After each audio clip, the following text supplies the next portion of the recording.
আসসালামু আলাইকুম মিস, ভালো আছেন? আসসালামু আলাইকুম, ভালো আছেন? জি ভালো আছি।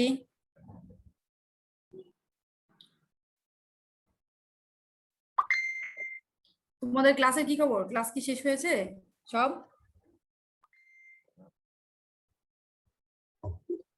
না মিস, আচ্ছা, এই কোর্সের ক্লাস কি স্যার নিচ্ছেন?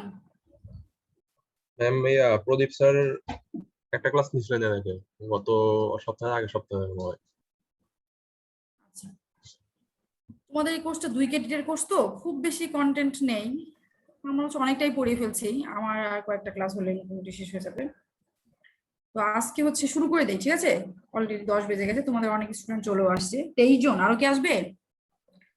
ম্যাম শুরু করেন ম্যাম, আসলে তো ম্যাম এর বেশি তো 30-এর মতোই তো আসে ম্যাম, 30 হ্যাঁ, 30-31 জন থাকে তোমাদের। ঠিক আছে, তাহলে শুরু করি আমরা। হ্যাঁ, আজকে হচ্ছে আমরা পড়বো রুরাল পোলট্রি নিউট্রিশন, ঠিক আছে? নিউট্রিশন রিলেটেড টপিক গুলো আজকে আমরা পড়বো। আমি তাহলে তোমাদের স্ক্রিন শেয়ার করে দেই।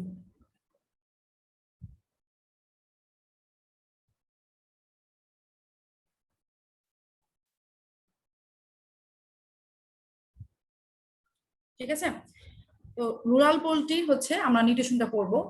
নিউট্রিশন এখানে হচ্ছে বর্তমানে বাংলাদেশে যে পোলট্রি রেয়ার করা হচ্ছে, অলরেডি এটা কমার্শিয়ালের দিকে চলে গেছে। তোমরা দেখবা যে ছোট ছোট ফার্ম গুলোতেও যে রেয়ার করা হয়, এই জায়গাতেও কমার্শিয়াল যে ফিড গুলা আছে, কমার্শিয়ালের যে ইগুলা, ওগুলো হচ্ছে সিস্টেম গুলো ওরা ফলো করে ওরা রেয়ার করতেছে। তো আমরা যেহেতু হচ্ছে রুরাল পোলট্রি নিয়ে আলোচনা করতেছি, আমাদের রুরাল পোলট্রির যে নিউট্রিশন, এবং এখানে হচ্ছে মোটামুটি পোলট্রি রেয়ার করার জন্য তার যে বেসিক নিউট্রিশন গুলো দরকার সেটা নিয়ে, এবং রুরাল পোলট্রির ক্ষেত্রে কি কি নিউট্রিশন আমাদের অ্যাভেলেবল হতে পারে রুরাল কন্ডিশনে, আমরা কি কি অ্যাভেলেবল নিউট্রিশন দিয়ে তাদের যে নিউট্রিয়েন্টের যে রিকোয়ারমেন্ট সেটা আমরা ফুলফিল করতে পারি, এটা নিয়ে হচ্ছে আমাদের আলোচনা করবো। ঠিক আছে, তো প্রথমে আসতেছি নিউট্রিশন অফ রুরাল পোলট্রি। ঠিক আছে, কি কি নিউট্রিয়েন্ট লাগতে পারে এবং কেন লাগবে পোলট্রির জন্য। আমরা জানি যে হচ্ছে চিকেন কি করতে পারে, সে হচ্ছে একটা কনভার্টার। চিকেন হচ্ছে একটা কনভার্টার। হ্যাঁ, সে সিরিয়াল গ্রিন এবং গ্রিন গ্রাসেস এগুলো হচ্ছে বা ফিড স্টাফ সে কনভার্ট করে সে এগ এবং আমাদের মিট দেয়। ঠিক আছে, যেমন হচ্ছে আমাদের লার্জ অ্যানিমেলের ক্ষেত্রে, ক্যাটেল গোটের ক্ষেত্রে আমরা বলতে পারি যে গ্রাস বা অন্য ধরনের গ্রেইন প্রোডাক্ট সে কনজিউম করে আমাদের মিট দেয় এবং আমাদের মিল্ক দেয়। একইভাবে হচ্ছে চিকেনকেও বলা হয় একটা ইফিসিয়েন্ট কনভার্টার।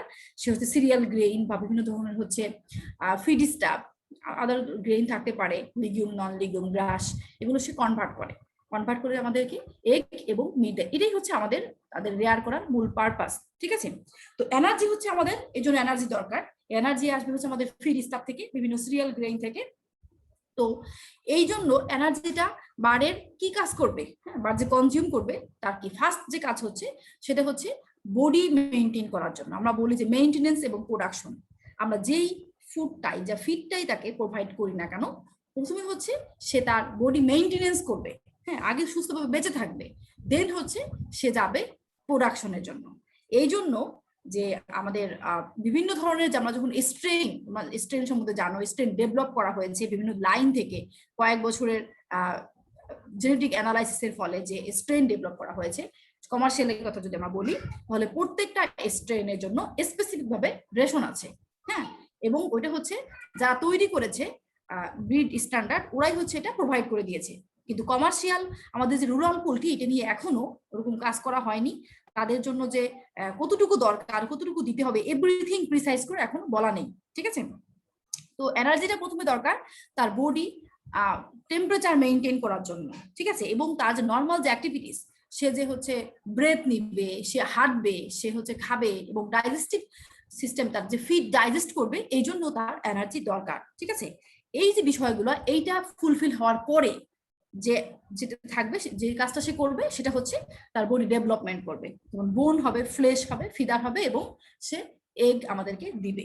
ঠিক আছে, তার বডি ডেভেলপমেন্টের যে মেইনটেনেন্স, যেটা আমরা বলি যে তার যে নর্মাল অ্যাক্টিভিটিস, হ্যাঁ, তার হচ্ছে ব্রেথ, তার ওয়াকিং, সে যেটা ফিড ডাইজেস্ট করবে, ঠিক আছে, সে মুভমেন্ট করবে, এইটার জন্য এনার্জি আগে, এটা হচ্ছে তার ফুল রিকোয়ারমেন্ট। হ্যাঁ, তারপর হচ্ছে মেইনটেনেন্স রিকোয়ারমেন্ট, এটা করার পরে সে প্রোডাকশনে যাবে। দেন যে এক্সট্রা এনার্জি থাকবে সেটা হচ্ছে সে তার বোন, ফ্লেশ, ফেদার, এগ, হোয়াটএভার আমাদের যে পারপাস আছে এগুলো হচ্ছে ডেভেলপ করবে এবং আমরা আমাদের এগ এবং মিট পাবো। ঠিক আছে, এই জন্য হচ্ছে এনার্জি দরকার। এবং এই এনার্জিটা আমি একটু আগে তোমাদেরকে বললাম যে কমার্শিয়ালের ক্ষেত্রে এটা অলরেডি হচ্ছে বিভিন্ন স্ট্রেনের ক্ষেত্রে ডেভেলপ করা হয়েছে, কিন্তু রুরাল পোল্ট্রি ক্ষেত্রে ভাবে ডেভেলপ করা হয়নি, মোটামুটি একটা এস্টিমেশন করা গেছে।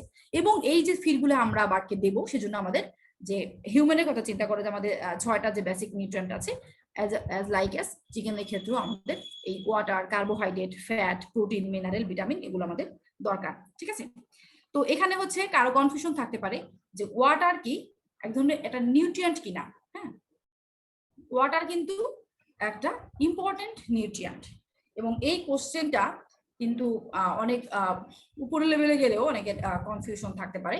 এখানে কোনো কনফিউশন নেই। কেউ যদি কখনো আস্ক করে যে ওয়াটার কি একটা নিউট্রিয়েন্ট কিনা, অবভিয়াসলি ওয়াটার হচ্ছে মোস্ট ইম্পর্টেন্ট নিউট্রিয়েন্ট। ঠিক আছে, এবং একই সাথে বলা হয় যে এটা হচ্ছে নেগলেক্টেড নিউট্রিয়েন্ট, কারণ আমরা নিউট্রিয়েন্ট বলতেই হচ্ছে carbohydrate, protein, fat, vitamin, mineral এইভাবে হচ্ছে আমরা বলে থাকি, কিন্তু ওয়াটার হচ্ছে একটা ইম্পর্টেন্ট নিউট্রিয়েন্ট এবং এর যে কি কাজে লাগে, হ্যাঁ, এটা হচ্ছে আমরা অনেকেই এটাকে অত বেশি গুরুত্ব দেওয়া হয় না, এই জন্যই বলা হয়েছে যে এটাকে বলা হয় মোস্ট নেগলেক্টেড নিউট্রিয়েন্ট। ঠিক আছে, ওয়াটারের কাজ কি দেখো, তোমরা হচ্ছে অলরেডি ইন্টারমিডিয়েট এগুলো পড়ে আসছো, তারপর হচ্ছে আর একটু এখানে আলোচনা করার চেষ্টা করা হয়েছে।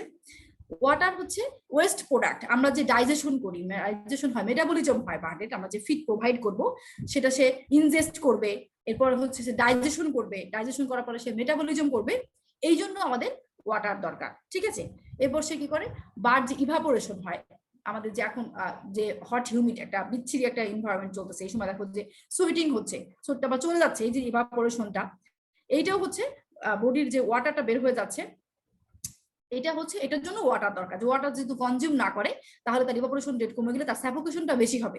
ঠিক আছে, এবং এই ইভাপোরেশনের কারণে তার বডিকে সে হেল্প রাখে, কুল রাখে, এবং খাবার যে সে আমরা ডাইজেস্ট করার জন্য খাবার দিচ্ছি সেই খাবারটাকে সফট করে। ঠিক আছে, এই ডাইজেস্টিভ ট্র্যাক্টে সহজেই সে পাস করতে পারে। বিভিন্ন কারণে ওয়াটার দরকার, এবং বলা হয় যে একটা চিকের বডিতে ওয়াটার থাকে 79%, দ্যাট মিনস কিন্তু অনেক, 79% তার ওয়াটার,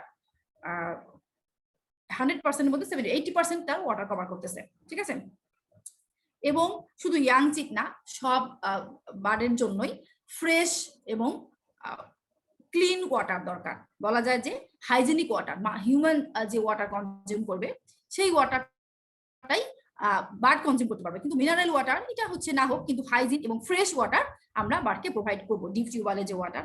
এবং এটা বলা হয় যে এটা হচ্ছে কোনো ডাউট নাই যে অবশ্যই বার্ডের জন্য ভালো হাইজিনিক, ফ্রেশ, ক্লিন ওয়াটার ব্যবহার করতে হবে। ঠিক আছে, it does not drink a lot of water at on time.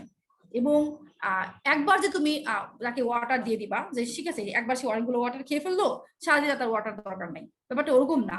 সে যেহেতু একটা বার্ড এবং সে একবার সে উঠ না, ঠিক আছে, যে একবার অনেক কিছু খেয়ে তার স্টোর করে রাখবে, সে একবার হচ্ছে বারবার করে একটু একটু করে ওয়াটার ড্রিঙ্ক করবে। ঠিক আছে, এবং তার যে প্রোডাক্ট এগ বা মিট বলি, এগে বলা হয় যে 65% ওয়াটার থাকে, এবং কোনো হেন বা কোনো হচ্ছে প্রোডাকশনে আছে এরকম কোনো বার্ডকে যদি কয়েক ঘন্টা ওয়াটার না দেওয়া হয় তাহলে সেটা প্রোডাকশন কমে যায়। ঠিক আছে, প্রোডাকশন কমে যায়, এই জন্য ওয়াটার আমাদের সবসময় অ্যাভেলেবেল রাখতে হবে। এবং কমার্শিয়ালের ক্ষেত্রে যখন হচ্ছে একটা বার্ড একটা হাউস তৈরি করা হয় তখন তার ফিড ট্রাপ এরকম মেকানিক্যালি তৈরি করা হয় যে অলওয়েজ ওখানে ওয়াটারের ফ্যাসিলিটিস আছে। এবং এটা হচ্ছে আমাদের অনেক বেশি ভাস্ট পড়াশোনা, এটা যখন সামনের দিকে আমি যাবো তখন এটা আমি অনেক ডিটেলস কোর্সই আছে আলাদা আলাদা পড়ানোর জন্য। ঠিক আছে, এরপর আসতেছি ওয়াটার নিয়ে আলোচনা গেল, দেন আসতেছে আমরা কার্বোহাইড্রেট। ঠিক আছে, এই চারটা দেখো, ওয়াটারে হচ্ছে a laying bird will drink 25% of her daily water intake, হ্যাঁ, টু প্রায়র টু ডার্কনেস হওয়ার আগে সে হচ্ছে 25% ওয়াটার কনজিউম করে।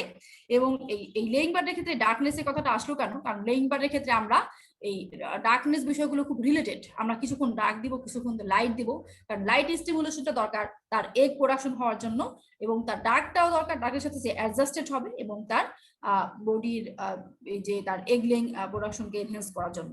ঠিক আছে, এই জন্য হচ্ছে এরকম করে বলা হয়েছে, এটাও আমাদের ফার্স্ট পরে আমাদের পড়াশোনা আছে। এরপর আসছে কার্বোহাইড্রেট। হ্যাঁ, কার্বোহাইড্রেটকে বলা হয় যে এটা হচ্ছে পোল্ট্রি ডায়েটের হচ্ছে বিগেস্ট পার্ট। ঠিক আছে, বিগেস্ট শেয়ার কার্বোহাইড্রেট, এবং এটার মধ্যে আছে স্টার্চ সুগার আছে, গ্লুকোজ আছে, সেলুলোজ আছে, ম্যালটোজ আছে, কিন্তু এক্ষেত্রে হচ্ছে সবচেয়ে বেশি গুরুত্ব দেওয়া হয় স্টার্চ, সুগার এবং সেলুলোজকে। ঠিক আছে, carbohydrate in the form of starch are needed for the body maintenance and energy. Carbohydrate আমরা দরকার, যে কার্বোহাইড্রেট থেকে আমরা এনার্জি সোর্স পাই, এটা আমরা জানি যে আমাদের যে 6টা নিউট্রিয়েন্ট আছে তার মধ্যে কার্বোহাইড্রেটের বিগ শেয়ার হচ্ছে, সেখান থেকে আমরা এনার্জি পাচ্ছি। ঠিক আছে, এবং এই কার্বোহাইড্রেটের জন্য আমরা বিভিন্ন ধরনের গ্রেইন থেকে আমরা এই কার্বোহাইড্রেট পেতে পারি, যেমন কর্ন হতে পারে, মাইলো হতে পারে, মাইলো বা সরগম, এটাকে জোয়ার বা বাজরা বলে থাকে, তোমরা অনেকে চিনতে পারবা, বা হচ্ছে অনেকে না চেনারই কথা, কারণ এগুলো হচ্ছে এখন বাংলাদেশে খুব কম প্রোডাকশন হয়। এবং আদার গ্রেইন থেকেও কার্বোহাইড্রেট এটা আসতে পারে, হুইট থেকে আসতে পারে, ঠিক আছে, রাইস, ব্রোকেন রাইস থেকে আসতে পারে, এটা হচ্ছে কার্বোহাইড্রেটের সোর্স। এবং সেলুলোজ এবং other complex carbohydrate can not be used efficiently and classified as crude fiber। ঠিক আছে, যে আমরা বললাম যে সুগার, স্টার্চ, এইটা যেমন কার্বোহাইড্রেট, সেলুলোজও কার্বোহাইড্রেট, কিন্তু সেলুলোজটা হচ্ছে ক্রুড ফাইবার বলা হয়, কারণ এটা হচ্ছে সহজেই একটু ইউটিলাইজড হতে এবং এই সময় লাগে। ঠিক আছে, এই জন্য এটাকে ক্রুড ফাইবার হিসেবে ইনক্লুড করা হয়েছে।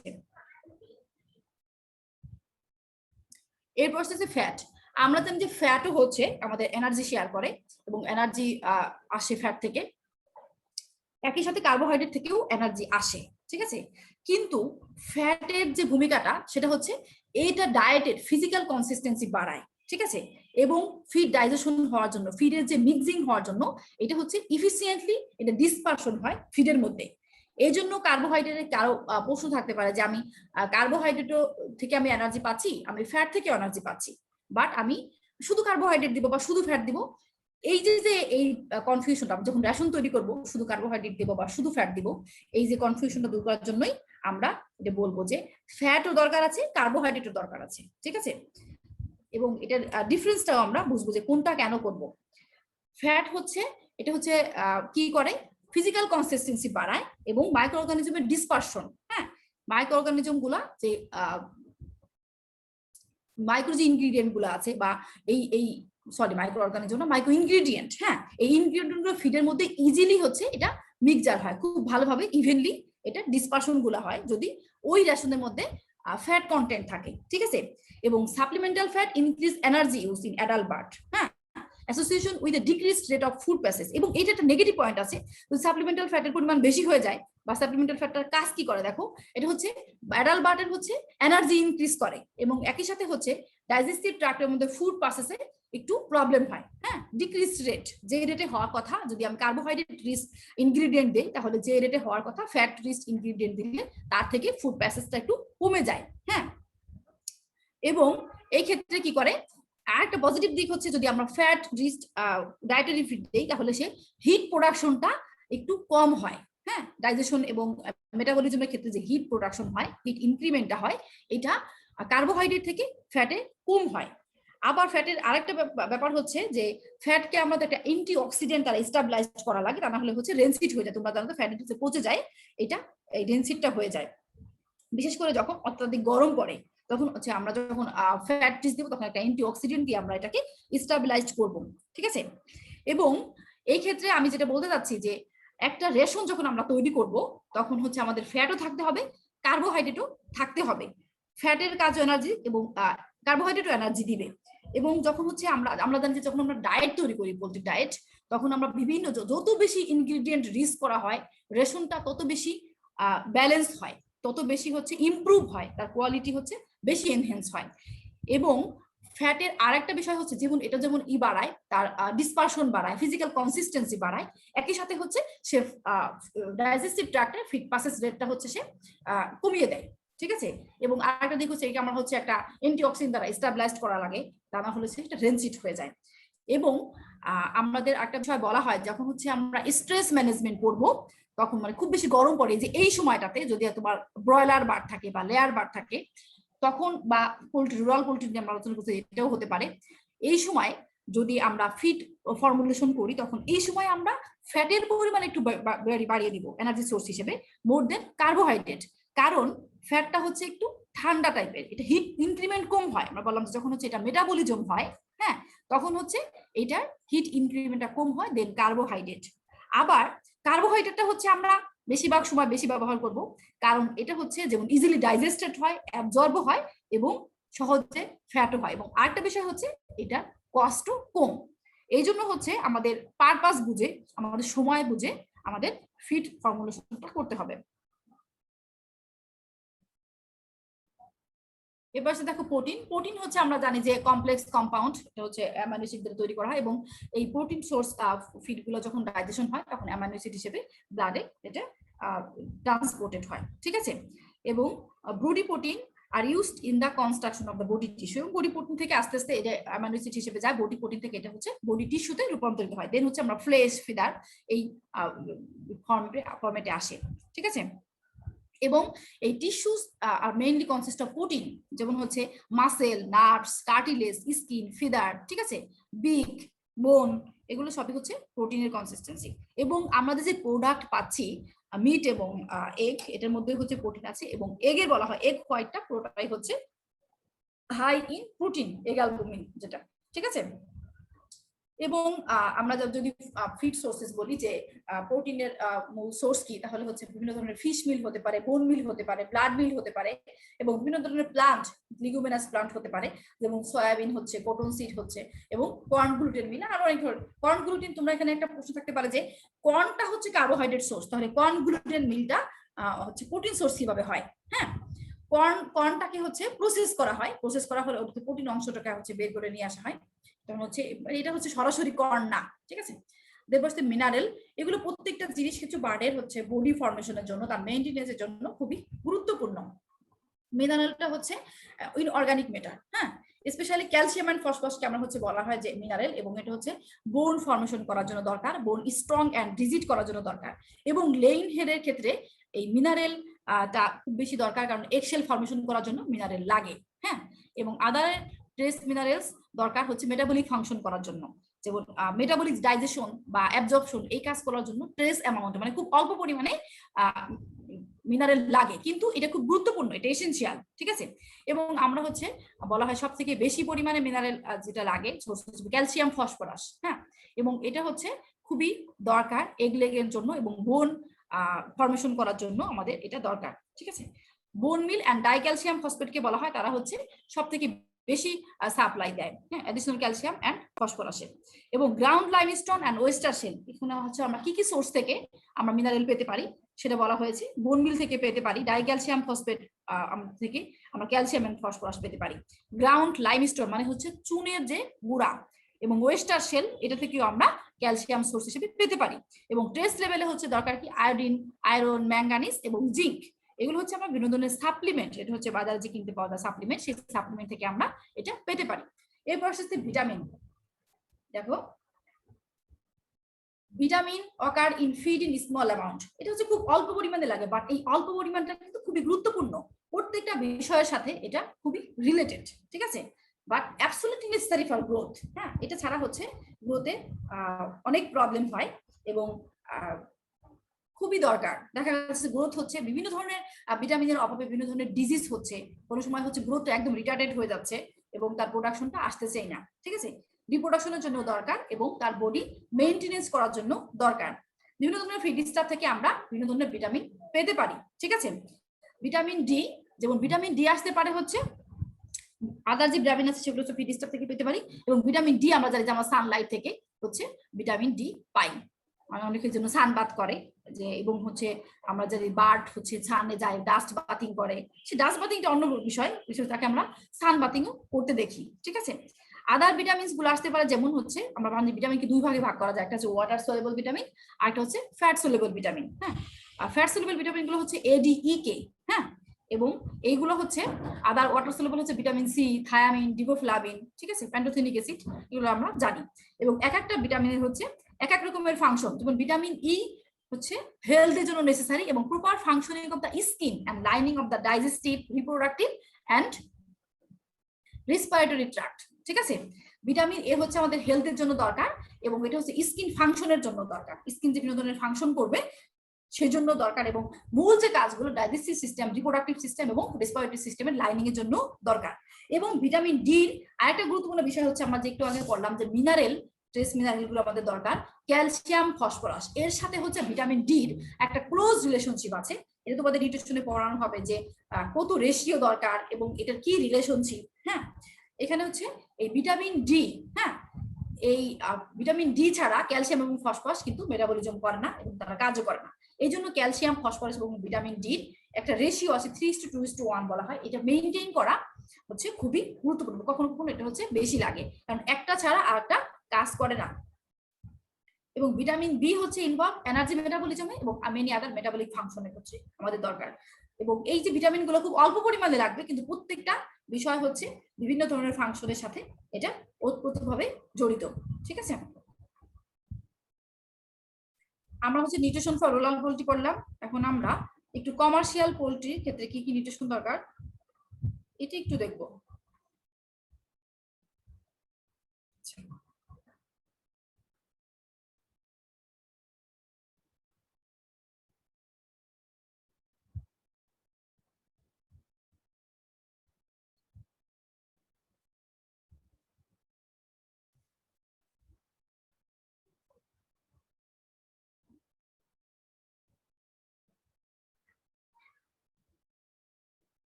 আচ্ছা দেখো, কমার্শিয়াল পোল্ট্রি নিউট্রিশনের ক্ষেত্রে আমাদের যে বিষয়গুলো বললাম যে রুরাল পোল্ট্রি নিউট্রিশনের আমাদের কি কি নিউট্রিয়েন্ট গুলো দরকার, এই একই নিউট্রিয়েন্ট গুলো আমাদের কমার্শিয়াল পোল্ট্রির ক্ষেত্রে দরকার। ঠিক আছে, এবং কমার্শিয়াল পোল্ট্রির ক্ষেত্রে যেটা বলা হয়, যেটা অলরেডি ফিডিং স্ট্যান্ডার্ড দ্বারা বিভিন্ন সায়েন্টিস্ট ইয়ার আফটার ইয়ার রিসার্চ করে এটা ঠিক করে ফেলছেন যে এই যে সাবার হোয়াইটের জন্য বা হচ্ছে কব 500 এর জন্য যেগুলো ব্রয়লারের স্ট্রেন আছে তার জন্য কিরকম খাবার দরকার, কোন স্ট্রেনের জন্য কি পরিমাণ দরকার, এবং লেয়ারের জন্য কোন ফিড গুলো দরকার। কিন্তু রুরাল পোল্ট্রির জন্য এখন ওরকম করে ফিডিং স্ট্যান্ডার্ড নেই। হ্যাঁ, এবং এটা হচ্ছে আমরা নরমালি এস্টিমেট করে বলে থাকি যে এত গ্রাম খাবার সে তাকে প্রোভাইড করব, এত গ্রাম খাবার সে খাবে। তো এখানে একটু আলোচনা করি। দেখো, এটা হচ্ছে একটু হ্যাফহাজার্ড, তারপর হচ্ছে তোমরা নিজেকে একসাথে করে পড়ার চেষ্টা করবা। কমার্শিয়াল পোল্ট্রি হচ্ছে ফিড গুলোকে আমরা কয়েকটা ভাবে ভাগ করি, যেমন হচ্ছে তাদের রেশনটাকে, যেমন স্টার্টার, গ্রোয়ার, ফিনিশার, হ্যাঁ, এবং লেয়ার রেশন গুলো হচ্ছে লেয়ার 1, লেয়ার 2। ঠিক আছে, পুলেটের জন্য রিপ্লেসমেন্ট পুলেটের যে ফিড গুলো আছে সেগুলো হচ্ছে এগুলোকে কাউন্ট করা হয়, এবং কোন কোন খাবারটা কোন কোন সময় পর্যন্ত দেওয়া হয় এটা হচ্ছে স্পেসিফিক আছে। এখানে হচ্ছে গ্রোস লেকটা দেওয়া আছে। দেখো, ব্রয়লারের জন্য ফার্স্ট থেকে থার্ড উইক পর্যন্ত আমরা বলি প্রোটিন হচ্ছে 22% থাকবে, ক্যালসিয়াম থাকবে 0.9%, ফসফরাস 0.6, এবং ফ্যাট হচ্ছে 6.0, এবং ফাইবার হচ্ছে 2.5%। ঠিক আছে, এটা হচ্ছে তার 80% ফাইবার দরকার, জাস্ট ধরা হয়। এবং আস্তে আস্তে যখন তার এজ বাড়বে তখন আস্তে আস্তে কিন্তু তার এই যে বিভিন্ন ধরনের নিউট্রিয়েন্টের যে দরকার নিডটা, এটা আস্তে আস্তে চেঞ্জ হবে। যখন ফিনিশার হবে, আমরা বলি যে স্টার্টার গ্রোয়ারটাও অনেক সময় ধরা হয়, এখানে জাস্ট ফিনিশারটা বলা হয়েছে যে 4 থেকে 7 উইক পর্যন্ত, তখন আমরা প্রোটিনটা কিন্তু কমে যাবে। হ্যাঁ, এবং ক্যালসিয়ামের পার্সেন্টটা একটু কমে গেছে, এইভাবে হচ্ছে আমার ফ্যাট পার্সেন্টটা বেড়ে গেছে। এবং এখানে লেয়ারের ক্ষেত্রে আবার যখন আমরা দেখবো তখন দেখবো যে তার ক্যালসিয়ামের যে দরকার সেটা হচ্ছে বেড়ে যাবে, কারণ তার এগ ফর্মেশনের জন্য দেখো 3.3 থেকে 4% চলে আসছে, এবং তার এনার্জিটা কিন্তু কমে গেছে। ঠিক আছে, প্রোটিনটা কমে গেছে 16 থেকে 18% হয়ে গেছে এখানে হচ্ছে। এবং আর একটা এখানে দেওয়া আছে যে তার কতটুকু খাবার সে খাবে এবং কোন কোন টাইপের রেশন খাবে। আরেকটা শখ আছে, এটা দেখাই আরো হচ্ছে ক্লিয়ার হবে।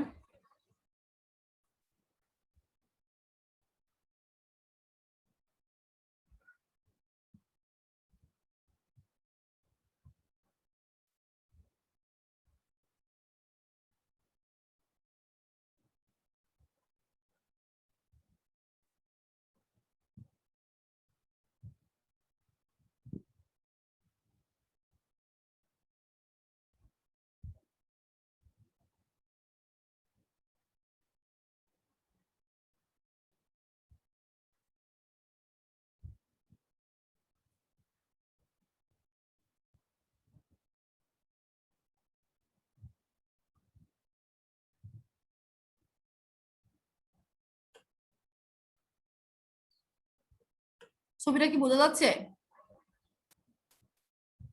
না ম্যাম, বোঝা যাচ্ছে না, ক্লিয়ারলি বোঝা যাচ্ছে না, একটু জুম ইন করলে ভালো হতো। আচ্ছা দেখো তো এখন বোঝা যায় কিনা। জুম করলে আমার তো ফেটে যাচ্ছে। একটু ব্লার্ড যাচ্ছে বোঝা? বলুন, মানে 8 6 এই ওয়ার্ড এই ডিজিট গুলো খালি বোঝা যাচ্ছে না। 8 6 9 মোটামুটি বোঝা যাচ্ছে ম্যাম, সমস্যা নেই। আচ্ছা,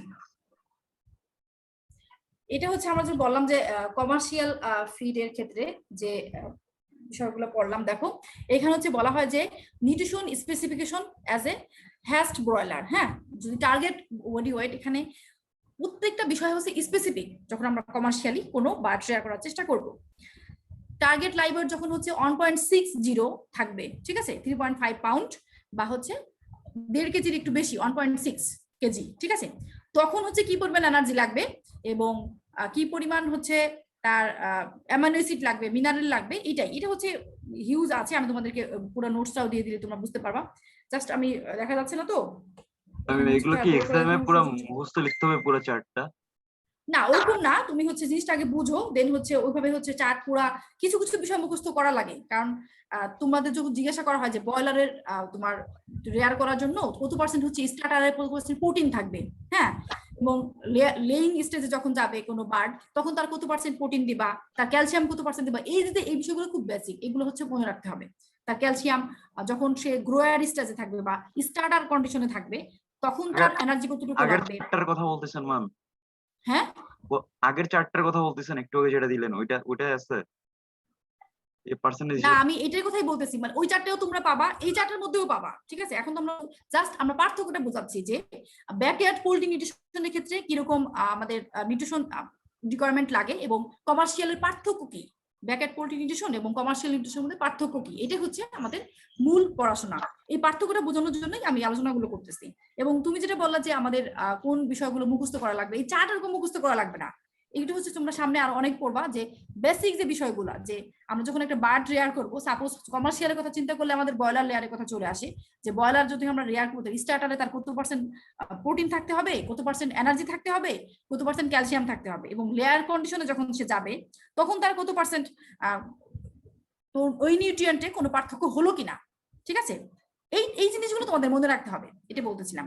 এখন দেখো যে এখানে যদি আমরা 1.6 কেজি চাই আমাদের ওয়েট, হ্যাঁ 1600 গ্রাম, তখন হচ্ছে আমাদের কিরকম নিউট্রিয়েন্ট দিতে হবে। এনার্জি হচ্ছে 3000, যখন স্টার্টারে আসবে, তোমরা জানো যে স্টার্টার হচ্ছে আমরা প্রথম দিকে যে ফিডগুলো দেই, এটা হচ্ছে ডেজ হচ্ছে 0 থেকে 10 ডেজ ধরা হয়েছে, যেহেতু হচ্ছে আমরা বলার খুব কম টাইম রেয়ার করি, 1 মাসের মধ্যে হচ্ছে আমাদের এটা মার্কেটে আমরা এটা সেল করে দেই, ঠিক আছে।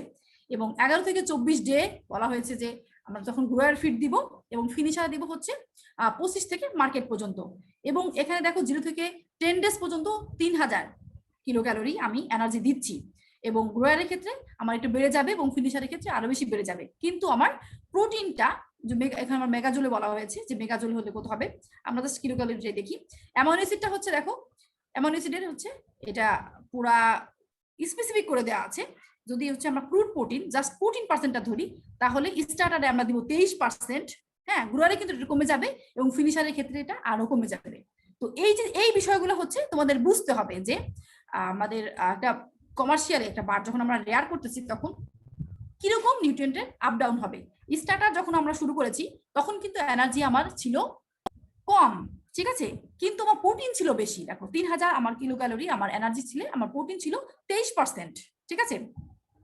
এবং গ্রোয়ারের ক্ষেত্রে আমার প্রোটিনটা একটু কমে গেছে এবং আমার এনার্জিটা একটু বেড়ে গেছে। বাট ফিনিশার যখন আমরা মার্কেটে সেল আউট করে দিচ্ছি তখন কিন্তু আমার প্রোটিন অনেক কমে গেছে এবং আমার এনার্জিটা বেড়ে গেছে। এর কারণ হচ্ছে প্রোটিনটা স্টার্টারের ক্ষেত্রে কেন দরকার, আমরা যে পড়লাম যে প্রোটিন কেন দরকার, সে বোন ফর্মেশন করবে, সে তার ফিদার ফর্মেশন করবে, তার যে মেরুদণ্ড, সে তার বডির ডেভেলপমেন্ট, মেইন যে ডেভেলপমেন্ট, এই ডেভেলপমেন্টটা তৈরি হওয়ার জন্য দিব। বাট ডেভেলপমেন্টটা যখন হয়ে যায় তখন আমাদের কি দরকার,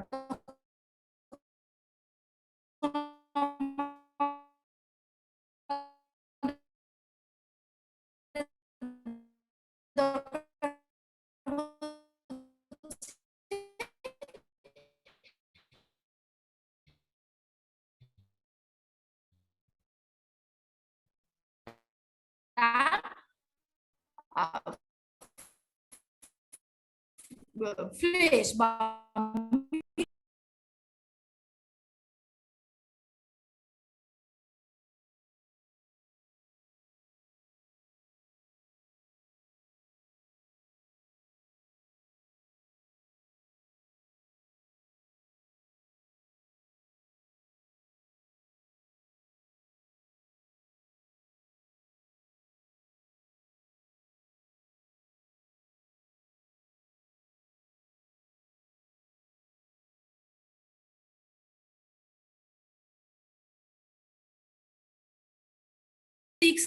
কেজি বডি ওয়েটের জন্য, আর এটা হচ্ছে 1.7, ঠিক আছে। খুব বেশি পার্থক্য না, পার্থক্য হচ্ছে যে এই যে আমরা অ্যামাইনো অ্যাসিড গুলার স্লাইড যে পার্থক্য, এটা একটু একটু ভ্যারি করবে, ঠিক আছে। এবং 14% দেখো একটু ভ্যারি করেছে। এখানে এনার্জি ছিল, এনার্জিটা ঠিকই আছে, 3000 ছিল স্টার্টারের ক্ষেত্রে, গ্রোয়ারের ক্ষেত্রে হচ্ছে 3100 এবং 3200 হচ্ছে ফিনিশারের ক্ষেত্রে। কিন্তু প্রোটিনটা দেখো 23% হচ্ছে প্রোটিন এবং 21.5% হচ্ছে গ্রোয়ারের ক্ষেত্রে এবং ফিনিশারের ক্ষেত্রে আরেকটু হচ্ছে কমে গেছে, ঠিক আছে। এইটা হচ্ছে কমার্শিয়াল ইন্ডাস্ট্রির কথা আমরা বলতেছি। কমার্শিয়াল যখন আমরা রেয়ার করবো তখন প্রত্যেকটা জিনিস হচ্ছে আমাদের স্পেসিফিক, এবং এরা যে তৈরি করছে বিভিন্ন ব্রিডার, বিভিন্ন অ্যাসোসিয়েশন এদেরকে প্রিসাইজ করে দিয়েছে, হ্যাঁ। এবং যখন হচ্ছে আমরা রুরাল পোল্ট্রি ক্ষেত্রে বলবো তখন আমাদের এটা এতটা প্রিসাইজ না, হ্যাঁ। এটাই হচ্ছে আমাদের এখন আলোচনা হচ্ছে। এবং ফিড রিসোর্সেস আমরা যখন পড়বো তখন হচ্ছে এটা আরো বেশি ক্লিয়ার হবে।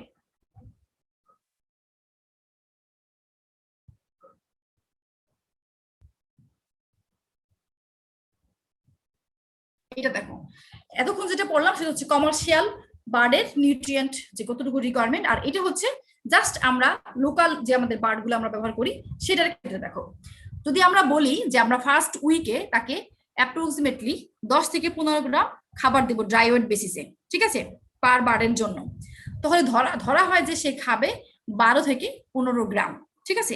2 উইকে হচ্ছে এই যে দেখো আমরা ওখানে কিন্তু সবকিছু প্রিসাইজ ছিল, এখানে আমরা মোটামুটি ধরে নিয়েছি যে আমাদের যে লোকালি যে ফিডগুলো পাওয়া যায় সেগুলো হচ্ছে আমরা মিক্সার করে তাকে 10 থেকে 15 গ্রাম যদি আমরা প্রোভাইড করি তাহলে 12 থেকে 15 গ্রাম সে কনজিউম করবে।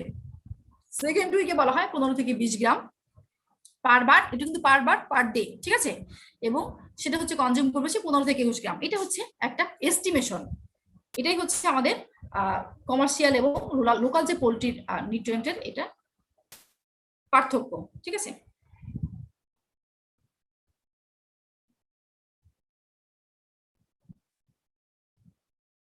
ম্যাম লাস্টের ওই যে 50 গ্রাম 100 গ্রাম হিসেবটা বুঝিনি, এই যে অ্যাডাল্টের ক্ষেত্রে দেওয়া এই যে স্লাইডটা লাস্টের যেটা দেখা যাচ্ছে না, এই যে 30 থেকে 50, এটা তো বোঝা যাওয়ার কথা, এটা তো বড় করে আছে। ও আচ্ছা, আমি স্লাইড কি রিমুভ করে দিয়েছি? জি ম্যাম। আচ্ছা আচ্ছা আচ্ছা আচ্ছা, দাঁড়াও দেখাচ্ছি। এই যে ম্যাম এবার বলো। given to each bird per day হচ্ছে 30 to 50 গ্রাম, আর খাওয়া হয়ে হচ্ছে 100 গ্রাম, তাহলে বাকি 50 গ্রাম যে আমার ডেফিসিট থাকলো আমার এটা কই যাচ্ছে? এই যে আমরা হচ্ছে প্রোভাইড করলাম 50 গ্রাম 30 to 50, বাট দেখা যাচ্ছে যে ও খাচ্ছে 100 গ্রাম, তো আমার বাকি যে ডেফিসিট থাকলো হচ্ছে 50 গ্রামের। এই যে ডেফিসিটটা হচ্ছে আমরা বলবো যে আমরা হচ্ছে সাপ্লিমেন্টাল ফিড তাকে দিচ্ছি, কারণ আমরা যখন লোকালি বার্ড প্রোভাইড রেয়ার করব তখন হচ্ছে আমি তোমাদের বলেছিলাম যে বিভিন্ন সিস্টেমে আমরা backward system, intensive system, extensive system, semi intensive সিস্টেমে, ঠিক আছে। তুমি ধরো হচ্ছে তুমি ব্যাকওয়ার্ড সিস্টেমে তুমি রেয়ার করতেছো যে এটা এক্সটেনসিভ সিস্টেম, তখন তুমি তো তার ফুল, তখন হ্যাঁ, তখন ফুল ফুডটা তুমি প্রোভাইড করতে পারবা না, তাহলে তোমার সিস্টেমটাই হচ্ছে তোমার চেঞ্জ হয়ে গেল। ঠিক আছে, সাপোজ তুমি ধরো তুমি এক্সচেঞ্জ সিস্টেমে রেয়ার করতেছো, তখন তাকে তুমি এত থেকে এত গ্রাম খাবার প্রোভাইড করলা, হ্যাঁ, বাকিটা সে স্ক্যাভেঞ্জিং করে নিবে, তার যে সারাউন্ডিং এ যে ফিড গুলো আছে সেখান থেকে সে স্ক্যাভেঞ্জ করবে। এভাবে হচ্ছে আমরা এস্টিমেট করে ধরা হয়, কারণ ফুল ফিড প্রোভাইড করলে তার জন্য যে আমাদের ইকোনমিক্যাল সাপোর্ট দরকার, ফাইন্যান্সিয়াল যে সাপোর্ট দরকার, বা হচ্ছে যে ওইভাবে আমরা রেয়ার করতেছি না, জাস্ট এস্টিমেশন করে ধরা হয়েছে, কারণ তার তো রিকোয়ারমেন্ট 120 থেকে 30 গ্রাম। ঠিক আছে, বাকিটা ধরবো যে আমরা স্ক্যাভেঞ্জিং করে যে আমাদের স্ক্যাভেঞ্জেবল ফিড রিসোর্সেস বেস গুলো আছে, আমাদের সারাউন্ডিং এ যে ফিড আছে, গ্রাস আছে, বিভিন্ন ধরনের গ্রেইন পাওয়া যায়, ওটা থেকে সেটা রিকোয়ারমেন্টটা ফুলফিল করবে, এটা ধরে নেওয়া হয়। যদি ইন্টেন্সিভ সিস্টেমে মানে ব্রয়লার যেভাবে লেইন করা হয় ওভাবে যদি পালন করা হয়, তাহলে যদি আমি ফুড কম দিই তাহলে আমি মিট না, কম পাবো তাহলে না? হবেই না, তখন তোমার এই সিস্টেম হচ্ছে অ্যাপ্লিকেবল না, তখন তোমার প্রিসাইজলি এটা তো রুরালের জন্য, এটা রুরালের জন্য। হ্যাঁ, কমার্শিয়াল হিসাবটা তো আলাদা, তুমি যদি কমার্শিয়াল রেয়ার করো তখন তোমার এইটা কোনোটাই অ্যাপ্লিকেবল হবে না, তখন তোমাকে প্রিসিয়াসলি তার জন্য যে রেশন প্রোভাইড করা, তোমার 1 থেকে 10 দিন পর্যন্ত তখন তুমি স্টার্টার দিবা, গ্রোয়ার দিবা, এর পরের দিন থেকে 25 থেকে মার্কেট আউট পর্যন্ত তুমি তাকে ফিনিশার ফিড দিবা, বুঝছো? এটা হচ্ছে স্ক্যামজেবল বারের জন্য। এবার হচ্ছে আমাদের আরেকটা বেসিক যেটা ফিড রিসোর্সেস, ওটাই আসি, তাহলে তোমাদের প্রবলেম গুলো আরো সলভ হয়ে যাবে।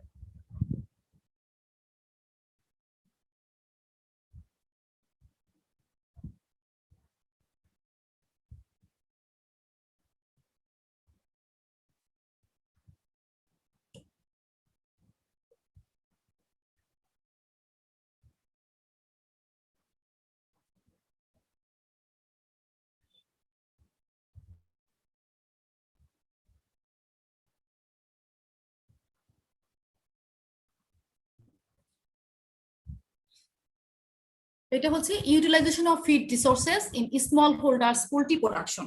ঠিক আছে, স্মল হোল্ডার্স প্রোডাকশন ইউনিট। হ্যাঁ, আমরা যে আমরা স্ক্যাভেঞ্জেবল ফিড রিসোর্সেস ইউজ করে, বা হচ্ছে আমাদের সারাউন্ডিং ফুড রিসোর্স করে আমরা যে রুরাল পোল্ট্রিটা রেয়ার করব, এটাই হচ্ছে সেখানে এটা নিয়ে ডিটেলস আলোচনা করা হবে। ঠিক আছে, আমরা জানি যে ফিড কস্টটা হচ্ছে একটা যে কোনো পোল্ট্রি এন্টারপ্রাইজ বা এনিম্যাল এন্টারপ্রাইজ, এক্ষেত্রে পোল্ট্রি ক্ষেত্রে বলা হয় যে আমরা যখন একটা বার্ড পোল্ট্রি এন্টারপ্রাইজ রেয়ার করব, রান করব, তখন ফিড কস্টটা 65 থেকে 70% বলা হয়। হ্যাঁ, ফিড কস্টটা হচ্ছে সব থেকে বেশি কস্ট, এবং কস্টের বিষয়টা প্রথমে চলে আসছে এই জন্য যে আমরা অবশ্যই হচ্ছে, তোমরা হচ্ছে হাজবেন্ড্রিয়ান সায়েন্টিস্ট, ঠিক আছে, আমাদের অবশ্যই চিন্তা করতে হবে কস্ট বেনিফিট অ্যানালাইসিস আমাদের প্রথমে চলে আসে, যে আমরা এত ইনপুট দিচ্ছি, আমাদের আউটপুটটা কি।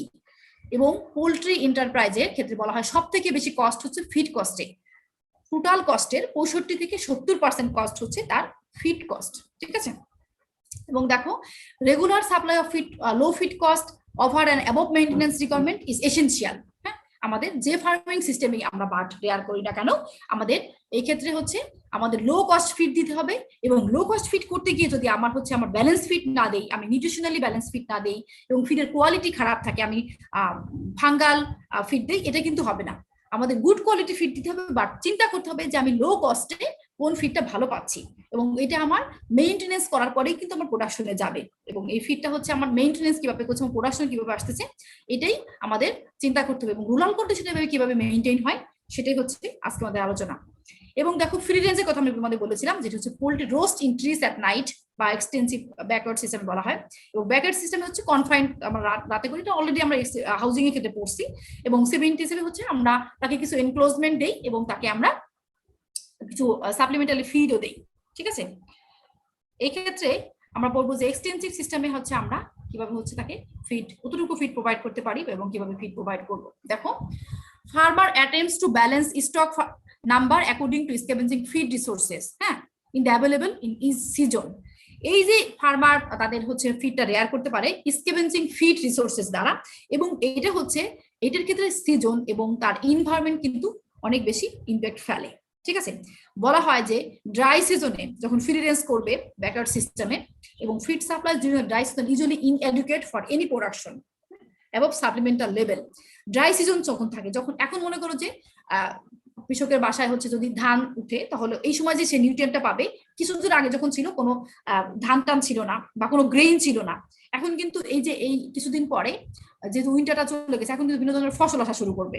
ঠিক আছে, যদি এই যে রুরাল পোল্ট্রি পড়ার সময় সবসময় ভিলেজ লেভেলে চিন্তা করতে হবে, তুমি যেখানেই থাকো না কেন তোমার চিন্তা করতে হবে গ্রামের যে পরিবেশটা ওই সময়, কারণ আমরা কিন্তু এটা ভিলেজ লেভেলের কথাই চিন্তা করতেছি, রুরাল লেভেলের কথা, ঠিক আছে? রুরাল লেভেলে চিন্তা করতে হবে যে সময় হচ্ছে হারভেস্টিং করা হয় বিভিন্ন ধরনের হচ্ছে গ্রেইন, বিভিন্ন ধরনের হচ্ছে ফার্মারের ফসলগুলা, বিভিন্ন ধরনের সোর্স ফিড স্টাফ গুলা, ওই সময় তাকে ড্রাই সিজন বলা হয় না, ওই সময় বলা হয় যে তার মোটামুটি ফুল সিজন, এবং ড্রাই সিজন যখন কোনো ধরনের ফসল থাকবে না সেই সময় সাপ্লিমেন্টালি ফিড দিতে হবে তার বডি মেইনটেইন করার জন্য এবং তার প্রোডাকশনের জন্য, ঠিক আছে? এবং when vegetation is dry and fibrous, these scavenging resources should be supplemented with source of minerals. এবং যখন ভেজিটেশন থাকবে না তখন আমাদের যে বললাম যে নিউট্রিয়েন্ট কিন্তু আমাদের ভিটামিন দরকার, মিনারেল দরকার, এইগুলো হচ্ছে কিভাবে আমরা সাপ্লাই করব, তখন কিছু ভেজিটেশন আমাদের সাপ্লাই করতে হবে। এবং বলা হয় যে মোস্ট ট্র্যাডিশনাল সিস্টেমে আমাদের গ্রেইন সাপ্লিমেন্ট করা দরকার 35 গ্রাম পার হেন পার ডে। হ্যাঁ, এক্ষেত্রে কিন্তু অ্যাডাল্ট বাটের কথা বলা হয়েছে। যে তন্ময়ের মনে হয় একটা কনফিউশন ছিল যে 35 থেকে 50 গ্রাম আমি হচ্ছে প্রোভাইড করলাম কিন্তু 100 গ্রাম সে দিল। এই যে দেখো মোস্ট ট্র্যাডিশনাল সিস্টেমে আমরা, তোমার প্রশ্নের উত্তর তুমি আমার মনে হয় এখানে পেয়ে যাবে, যে মোস্ট ট্র্যাডিশনাল ভিলেজ সিস্টেমে আমরা হেনকে, তার মানে হচ্ছে অ্যাডাল্ট বাটকে আমরা 35 গ্রাম ফিড সাপ্লিমেন্টেশন করব, বাকিটা সে স্ক্যাভেঞ্জিং করে ইউটিলাইজ করবে, ঠিক আছে? এবং এক্ষেত্রে হচ্ছে বিভিন্ন ধরনের অ্যাপ্রোচেস থাকতে পারে যে কিভাবে সে তার ফিড ইউটিলাইজ করলো। এবং on of the use of poultry species apart from chicken, হ্যাঁ, এবং আমরা ওয়াটার ফাউলের কথা চিন্তা করতে পারি। যদি মনে করা যায় আমাদের রুরাল লেভেলে হচ্ছে আমাদের ওয়াটার এর ব্যবস্থা আছে, হ্যাঁ, আমাদের বিভিন্ন লেক থাকে, পুকুর থাকে, ওই ক্ষেত্রে হচ্ছে আমরা ডাক দিয়েও হচ্ছে আমাদের এই যে অ্যাকোয়াটিক প্লান্ট আছে, স্নেইল আছে, এটাকে আমরা ইউটিলাইজ করতে পারি, ঠিক আছে? এটা ফিড রিসোর্সের কথা বলা হলো। এবং সেক্ষেত্রে হচ্ছে রাইস, ভেজিটেবল, ফিশ এবং আদার লাইভ স্টকের সাথে আমরা ইন্টিগ্রেশন করেও, এখানে দেখো বলা হয়েছে যে another approach is the integration of poultry. প্রথমে বলা হলো পোল্ট্রির কথা, যে আমরা চিকেন রেয়ার করতে পারি, পোল্ট্রি বলতে কিন্তু চিকেন টাক সবই চলে আসে, প্রথমে বলা হলো চিকেনের কথা। হ্যাঁ, দেন আসলো যে যদি ওয়াটার ল্যান্ড থাকে, বিভিন্ন ধরনের পন্ডস থাকে, ল্যাগন্স থাকে, তাহলে সেখানে যদি অ্যাকোয়াটিক প্লান্ট বা বিভিন্ন ধরনের স্নেল, এটা সে ডাক ইউটিলাইজ করতে পারে। দেন আসলো ইন্টিগ্রেশনের কথা, ঠিক আছে? তোমরা ইন্টিগ্রেশন আমার মনে হয় এখনো পড়া হয়নি, এটা থার্ড ইয়ারে পড়ে, যে ইন্টিগ্রেটেড ডাক অ্যান্ড চিকেন আমরা কিভাবে করতে পারি, ফিশ অ্যান্ড ডাক কিভাবে করা যায়। ইন্টিগ্রেশন বলতে বোঝায় যে একই সাথে ফার্মার ডাক রেয়ার করতেছে এবং ডাকের যে ফিকাল ম্যাটেরিয়াল গুলো আছে, ফিসিস আছে, বা তার যে নিউট্রিয়েন্ট, তার যে ফিসিস, এটা থেকে ফিশও উপকৃত হচ্ছে, মানে একই সাথে ডাক এবং ফিশ রেয়ার করা। এবং এখানে আমার পোল্ট্রি স্পিস গুলো চলে আসলো। এবং ধান খেতে পেডি রাইস ইন্টিগ্রেশন সিস্টেম, হ্যাঁ, ধান খেতে হচ্ছে, ধান যখন হচ্ছে তুলে নিয়ে আসলো, হারভেস্টিং করলো, তারপরে হচ্ছে আমরা ডাক ওখানে ছেড়ে দিলাম। এই যে ইন্টিগ্রেশনটা, এটা হচ্ছে তোমাদের সময় পড়ানো হবে। এই ইন্টিগ্রেশন করেও আমরা লোকালি যে স্ক্যাভেঞ্জিং সিস্টেমে যে আমাদের ফিড রিসোর্সেস আছে, এটাকে আমরা ইউটিলাইজ করতে পারি, ঠিক আছে? এরপর আসছে সেমি ইন্টেন্সিভ সিস্টেম। এই ক্ষেত্রে হচ্ছে all the nutrients required by the birds must be provided in the feed. যত নিউট্রিয়েন্ট দরকার ফিডের মাধ্যমেই হচ্ছে আমাদের প্রোভাইড করা হয়, কারণ হচ্ছে আমরা একে স্ক্যাভেঞ্জিং করার সুযোগ কম দিচ্ছি, ঠিক আছে? Usually in the form of a balance feed purchased from a feed mill. আমরা ফিড মিল থেকে একটা ব্যালেন্স ফিড এই ক্ষেত্রে পারচেজ করা যেতে পারে এবং কিছু সাপ্লিমেন্টেশনও করা যেতে পারে, বা নিজেরাও হচ্ছে ফিডটা তৈরি করা যেতে পারে। as this is open expensive, হ্যাঁ, যদি হচ্ছে এই ফিডগুলো সাধারণত এক্সপেন্সিভ হয়, যারা স্ক্যাভেঞ্জিং সিস্টেমে রুরাল কন্ডিশনে রেয়ার করবে, তাদের ক্ষেত্রে ফিড মিল থেকে ফিড পারচেজ করে রেয়ার করাটা টু মাচ এক্সপেন্সিভ। সেক্ষেত্রে তারা হচ্ছে বিভিন্ন ধরনের ফিড স্টাফ, যেগুলো হচ্ছে বিভিন্ন ধরনের ফিড স্টাফটা মিক্সিং করে বা ডাইলিউট করে তারা এটাকে ইউজ করতে পারে এবং তাদের যে বিভিন্ন ধরনের নিউট্রিয়েন্ট সোর্স আছে এটা তারা মিট আপ করবে, ঠিক আছে? এই well balance feed however is difficult to achieve. যদি হচ্ছে আমরা ওই ফিড মিলে যেভাবে তৈরি করা হয় সেটা যদি নিজেরা করতে যাই, সেক্ষেত্রে ওয়েল ব্যালেন্স ফিডটা তৈরি করা একটু কঠিন। হ্যাঁ, সেক্ষেত্রে হচ্ছে গ্রেইন এবং গ্রেইন প্লান্ট সোর্সেস এবং বিভিন্ন ধরনের বাই প্রোডাক্ট, হ্যাঁ, বিকামিং ইনক্রিজিংলি আনঅ্যাভেলেবল। কিছু কিছু জিনিস হচ্ছে আমার দরকার, যে আমাদের প্রোটিন ঘাটতি পূরণ করার জন্য, ভিটামিন মিনারেলের জন্য যে সোর্সগুলো দরকার, সেইগুলো হচ্ছে তখন ব্যালেন্স করা খুব কঠিন হয়ে যায়, ঠিক আছে? এবং এই ক্ষেত্রে বলা হয়েছে কি কি সোর্স আমরা ব্যবহার করতে পারি, দেখো। এবং vitamin, trace minerals and vitamins are usually too expensive for small holders. Phosphorus এবং ক্যালসিয়াম সে করতে পারে বিভিন্ন অ্যাশ থেকে, যেমন ব্রান্ট এবং ক্রাস্ট বোন, এবং ক্যালসিয়াম ফ্রম স্নেইল শেল এবং fresher or sea water shellfish shell. মানে বিভিন্ন ধরনের ফিডের সোর্সগুলো বলা হয়েছে যে সেমি ইন্টেনসিভ সিস্টেমে সে কিভাবে এটা মিট আপ করতে পারে। এরপর আসতেছি আমাদের রুরাল কন্ডিশনে যে অ্যাভেলেবল ফিড রিসোর্সেস, কি কি ফিড গুলো আমরা রুরাল কন্ডিশনে পেতে পারি রুরাল পোল্ট্রি রেয়ার করার জন্য। ঠিক আছে, এই ক্ষেত্রে যে এই যে আমরা size and productivity of the village flock ultimately depend on human population. এই জিনিসগুলো কিন্তু ইম্পর্টেন্ট, যে আমার ফার্ম সাইজটা কতটুকু হবে, কয়টা বার্ড নিয়ে আমার এই রুরাল পোল্ট্রি প্রোডাকশনের যে এই সিস্টেমগুলো আমরা প্রোভাইড করব, সেটা ডিপেন্ড করতেছে কিসের উপর? দেখো, ওই এলাকায় কতগুলো হিউম্যান হাউস আছে, ঠিক আছে, তাদের ওয়েস্ট প্রোডাক্ট গুলো কিরকম, কি ধরনের ক্রপ প্রডিউস হয়, এবং তার উপরই বেসিস করতেছে যে ওখানে কি কি স্কেভেঞ্জেবল ফিড রিসোর্সেস পাওয়া যেতে পারে। ঠিক আছে, এবং দেখো the size and productivity of the village flow, আমার সাইজটা বলতে আমার কতগুলো নাম্বার ওই বার্ডের মধ্যে থাকবে এবং কি পরিমাণ প্রোডাকশন দিবে আমার ফ্লকটা। হ্যাঁ, আমাদের রুরাল পোল্ট্রি নিয়ে সাপোজ 5টা বা 10টা বার্ড নিয়ে আমি যে একটা ফ্লক তৈরি করতেছি, এই ফ্লকটা সাইজটা কিরকম হবে, 10টা হবে, 15টা হবে বা 20টা হবে, এবং তার প্রোডাক্টিভিটি কিরকম হবে, আমি কি পরিমাণ হচ্ছে তা থেকে প্রোডাকশন পাবো, এটা ডিপেন্ড করতেছে ওই এলাকার হিউম্যান পপুলেশন। সাপোজ যদি আমি 10টা বার্ড আমার একটা ফ্লকে থাকে, তাহলে কয়টা এরিয়াতে কয়টা হাউস হোল্ড আছে, 10টা হাউস হোল্ড আছে না 20টা আছে, এরকম। ঠিক আছে, এবং হাউস হোল্ডের ক্রপ রেসিডিউস বা তাদের কিচেন ওয়াস্ট গুলো কিরকম হচ্ছে, এবং আদার স্কেভেঞ্জেবল ফিড রিসোর্সের উপরে। এবং বলা হয়েছে এখানে একটা ক্লিয়ার রিলেশনশিপ আছে এগ প্রোডাকশনের সাথে নিউট্রিয়েন্ট ইনটেক। অবশ্যই নিউট্রিয়েন্ট ইনটেকের সাথে এগ প্রোডাকশনের একটা ক্লিয়ার এবং গুড রিলেশনশিপ বলা যায়।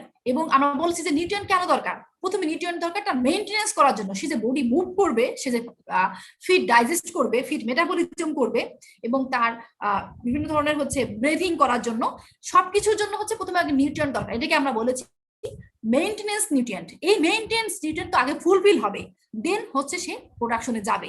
বাট আমরা যদি তার নিউট্রিয়েন্ট লেভেলটা এত কম পরিমাণে হয় যে শুধুমাত্র সে মেইনটেনেন্স করে আছে, সে প্রোডাকশনে যেতে পারতেছে না, প্রোডাকশনে যাওয়ার জন্য তার নিউট্রিয়েন্ট নাই, তখন সে কিভাবে আমরা প্রোডাকশন এক্সপেক্ট করবো, এবং প্রোডাকশনও খুব কম হবে। এজন্য বলা হয়েছে there is a clear relationship between, এখানে কোনো কনফিউশন নেই। যত বেশি হচ্ছে তার নিউট্রিয়েন্ট রিকোয়ারমেন্ট আমরা ফুলফিল করতে পারবো, তত আমার প্রোডাকশনে আসবে।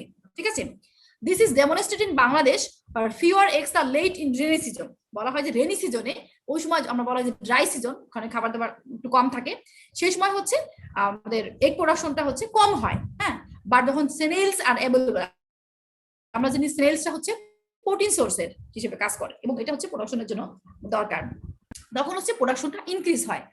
ঠিক আছে, এই যে ক্লিয়ার রিলেশনশিপ হচ্ছে ফিড সোর্সেস এবং ওয়াটার নিউট্রিয়েন্ট ইনটেকের জন্য বলা হলো। সেজন্য হচ্ছে বলা হয়েছে যে বাংলাদেশে দেখা যায় যে যখন রেনি সিজন হয়, যেমন অগাস্ট থেকে সেপ্টেম্বর, এই সময় এগ প্রোডাকশনটা কম হয়, কারণ এই সময় হচ্ছে ফিড সোর্সের একটু আনঅ্যাভেলেবল থাকে। বাট যখন হচ্ছে রেনি সিজনে, যখন স্নেলটা অ্যাভেলেবল থাকে, তখন ফিড প্রোডাকশনটা জানুয়ারি থেকে ফেব্রুয়ারি, এই সময় ফিড প্রোডাকশনটা তাদের প্রোডাকশনটা এটা বেড়ে যায়। ঠিক আছে, এই লিস্ট অফ ফিড রিসোর্সেস, এখানে হচ্ছে একটা ফিড রিসোর্সের লিস্ট দেওয়া আছে নিচে, যে কোনটা কোন সোর্স, আমরা যে বললাম কার্বোহাইড্রেট, প্রোটিন, এটা হচ্ছে কোন কোন ফিড থেকে আমরা কি কি নিউট্রিয়েন্ট পেতে পারি। ঠিক আছে, এবং এই ফিড স্টাফ গুলো হচ্ছে mostly by products of home processing and agro industries. হোমে যে আমরা ফুড প্রসেস করি, আমাদের যে কিচেন ওয়াস্ট বা আমরা বিভিন্ন ধরনের ফিড খাই, তার যে ওয়েস্ট প্রোডাক্ট এটা, এবং and similar to those found in other tropical countries। হ্যাঁ, এটা হচ্ছে এই সাউথ এশিয়ান কান্ট্রিজ গুলোতে সাধারণত বলা হয়।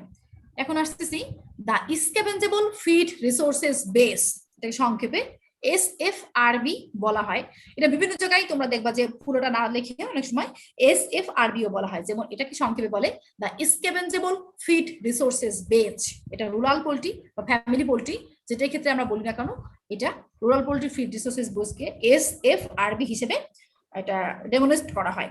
যেমন কি কি হিসেবে আমরা SFRB পেতে পারি, যেমন household cooking waste, cereal and cereal by products. এটা বললাম যে এটা সবসময় হচ্ছে আমরা ভিলেজ লেভেলে, রুরাল লেভেলের কথা চিন্তা করতে হবে। রুটস অ্যান্ড টিউবার্স, যেটা হচ্ছে মানে ওয়েল সিড হতে পারে, ট্রিস অ্যান্ড শাফটস, ঠিক আছে, এনিম্যাল প্রোটিন হতে পারে, এবং অ্যাকোয়াটিক প্লান্টের মধ্যে হচ্ছে অ্যাজোলা, লেমা এবং ইম্পোইয়া অ্যাকোটিকা, এটা হচ্ছে সায়েন্টিফিক নেম বলা হচ্ছে। এবং কমার্শিয়ালি লাস্টে বলা হয়েছে কমার্শিয়ালি প্রিপেয়ার্ড ফিড।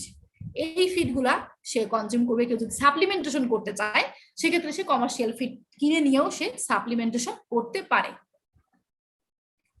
এখন এই ফিড গুলো হচ্ছে একটু ডিটেলস আমরা বলবো যে স্ক্যাভেঞ্জেবল ফিড রিসোর্সেস বেসটা আসলে কিরকম।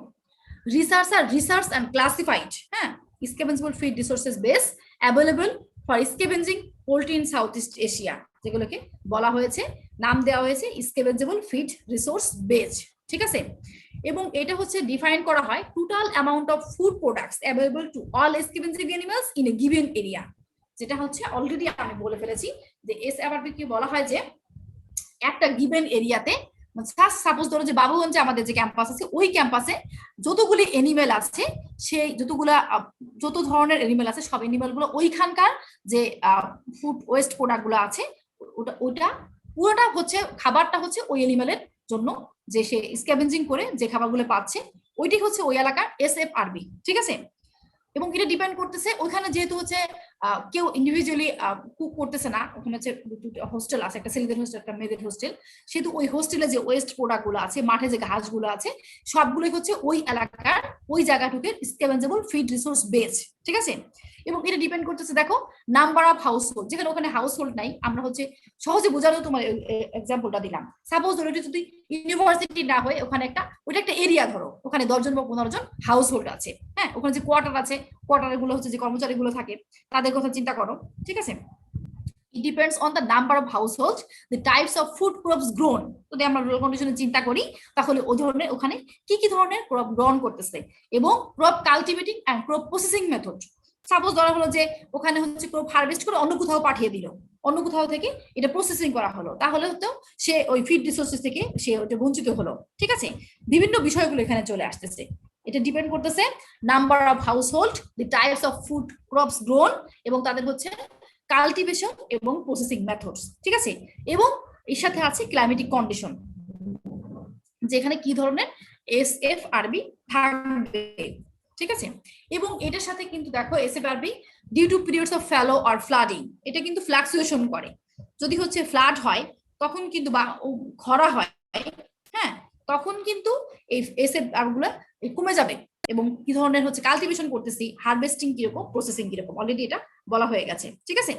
এবং এসএফআর এর মধ্যে কি আসতে পারে, টার্মাইটসও আসবে, ঠিক আছে, স্নেইল আসবে, worms, insect, grain from sowing, harvesting by product, seed, বিভিন্ন সকল ধরনের ফুড স্টাফ এর মধ্যে চলে আসবে। Seeds, grain, fodder tree, water plant, non traditional feed material গুলো এর মধ্যে ইনক্লুডেড হবে।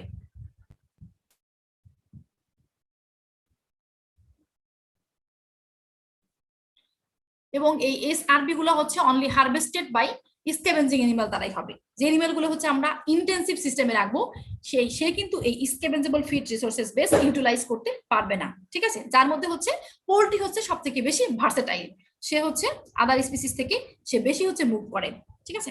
Several types of poultry scavenging together can make more effective use of this resource. এবং বার্ড যেহেতু একা থাকার থেকে সে একটা কমিউনিটি তৈরি করতে বেশি পছন্দ করে, এবং বিভিন্ন ধরনের বার্ড নিয়ে, বিভিন্ন ধরনের পোল্ট্রি নিয়ে যদি হচ্ছে আমরা এই স্ক্যাভেঞ্জিং ফিড রিসোর্সেস ইউটিলাইজ করতে চাই, বেস্ট ইউটিলাইজ করতে চাই, তাহলে এখানে বিভিন্ন ধরনের পোল্ট্রি স্পিসিস রাখতে হবে। যেমন হচ্ছে আমরা ডাক রাখতে পারি, চিকেন রাখতে পারি, কোয়েল রাখতে পারি, গিনি ফাউল রাখতে পারি, ঠিক আছে, আমাদের টার্কি হতে পারে।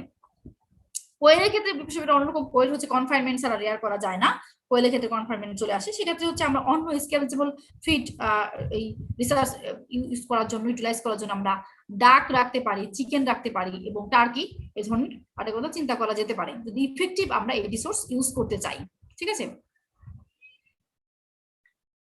এবং এখানে আবারও বলা হয়েছে যে ফিড আমরা ব্যাকয়ার্ড সিস্টেমে যদি আমরা এটা করতে চাই তাহলে স্ক্যাভেঞ্জিং ফিড রিসোর্স আমার অ্যাভেলেবল থাকতে হবে, ঠিক আছে।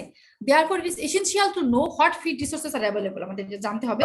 যেমন হচ্ছে আমরা একটা এক্সাম্পল দিতে পারি যে একটা ফ্লোকে যদি 12টা ইয়াং গ্রোয়িং চিকেন থাকে এবং 5 প্রোডাক্টিভ হেন থাকে, তার জন্য হচ্ছে আমাদের স্ক্যাভেঞ্জেবল ফিড রিসোর্সেস লাগবে 450 গ্রাম, ঠিক আছে, যেটা হচ্ছে 9% প্রোটিন এবং 2300 কিলোক্যালোরি মেটাবলাইজেবল এনার্জি দরকার। দেখো এই যে কমার্শিয়াল এবং ব্যাকওয়ার্ড পোল্ট্রি নিউট্রিশনের আরেকটা পার্থক্য, আমরা যখন হচ্ছে বললাম যে ব্রয়লারের যদি আমরা 1.6 কেজি ওয়েট বা 1.7 কেজি ওয়েট চাই, সেক্ষেত্রে আমাদের এনার্জি দিতে হবে 3000 কিলোক্যালোরি। এবং দেখো রুরাল কন্ডিশনে যে এনার্জিটা কত কমে আসছে, ঠিক আছে, এনার্জিটা কিন্তু কম, কারণ সেই স্ক্যাভেঞ্জিং করে বা আমরা যত তাকে প্রোভাইড করি অত বেশি প্রোভাইড করা ওইভাবে পসিবল না, ওইভাবে হচ্ছে ক্যালকুলেশন করাও সম্ভব না, ঠিক আছে। কারণ এটা হচ্ছে ক্লাম্ব করে বিভিন্ন নিউট্রিয়েন্ট করে তৈরি করা হয়, সেক্ষেত্রে 2300 কিলোক্যালোরি বা তার 9% প্রোটিন দিলেও তার মোটামুটি তার থেকে প্রোডাকশন এক্সপেক্ট করা যায়, ঠিক আছে। This supports about 22% daily egg production. যদি আমরা এতটুকু প্রোভাইড করি তাহলে সে যদি 450 গ্রাম তাকে আমরা এসআরবি দেই ড্রাই ওয়েটে, তাহলে তার মধ্যে 9% প্রোটিন এবং 2300 কিলো ক্যালোরি মেটাবলিজেবল এনার্জি পার কেজিতে থাকবে, তাহলে সেটা হচ্ছে তার এগ প্রোডাকশনকে 22% বাড়িয়ে দিবে, ঠিক আছে। এবং তার পার ক্লাসে এগ প্রোডাকশন হচ্ছে 3 eggs পার ক্লাসে সে অ্যাটলিস্ট 3টা এগ প্রোডাকশন তার বাড়বে। তোমরা অবশ্যই জানো ক্লাস কি, ঠিক আছে? ক্লাস কি তোমরা কি জানো? একটু রেসপন্স করো। কোনো গ্যাপ ছাড়া একবারে যতগুলো ফার্টাইল এগ প্রোডিউস করতে পারে, মানে একসাথে যারা। হ্যাঁ, তোমার কথা ঠিক আছে, কিন্তু ফার্টাইল এগ কি? যে কোনো এগ সে প্রোডিউস করতে পারে। ফার্টাইলে কি হতে হবে এরকম কি কোনো কন্ডিশন আছে? ফার্টাইল অথবা ইনফার্টাইল দুটোই ফার্টাইল হতে পারে। এগ প্রোডিউশন এখানে ফার্টাইলটা না বলে জাস্ট একটা সময় সে কতগুলো এগ হচ্ছে লে করতেছে, ঠিক আছে। এই জন্যই আমি বলি যে তোমাদের হচ্ছে টার্মিনোলজি গুলো তোমরা পড়বা, প্রত্যেকটা সময় টার্মিনোলজি গুলো চলে আসে, ঠিক আছে। এবং পার ক্লাসের সাথে 3টা এগ প্রোডাকশন বাড়বে এবং এটা বলা হয় যে তাহলে বলা হয় যে সে 80% এসআরবি ইউটিলাইজ করেছে, ঠিক আছে। এসএফআরবি সে 80% ইউটিলাইজ করেছে যদি তার 450 গ্রাম ড্রাই ওয়েটে সে ফিড কনজিউম করে।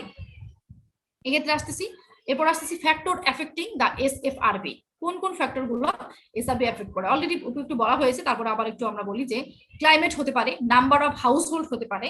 হ্যাঁ, অবশ্যই ক্লাইমেট কোন সিজন, রেনি সিজন নাকি ড্রাই সিজন, এবং number of type of livestock owned, ওই এলাকায় হাউস হোল্ড গুলো কি ধরনের লাইভ স্টক তাদের রেয়ার করতেছে, হ্যাঁ, এবং কি ধরনের ক্রপ হচ্ছে, এবং অবভিয়াসলি রিলিজিয়াসটাও চলে আসবে, কোন রিলিজিয়াসের লোকজন কি ফিড হচ্ছে তারা কনজিউম করতেছে এবং তাদের ওয়েস্টটা কিরকম হচ্ছে, এটাও আমাদের স্কেভেঞ্জেবল ফিড রিসোর্সের মধ্যে চলে আসবে।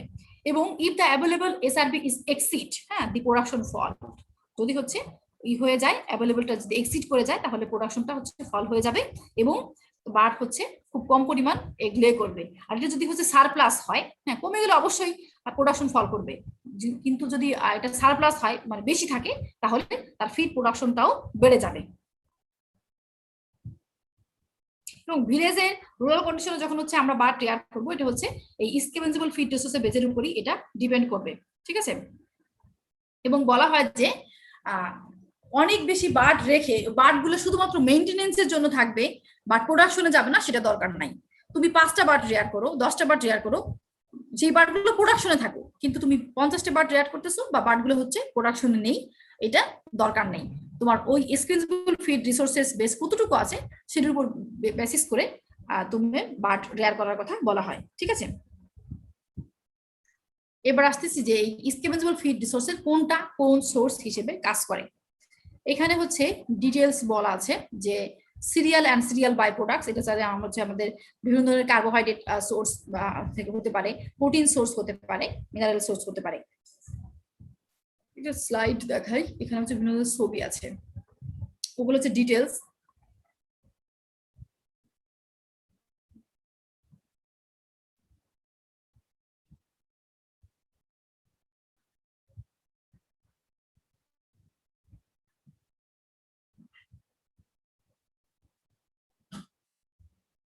এটা দেখো এখানে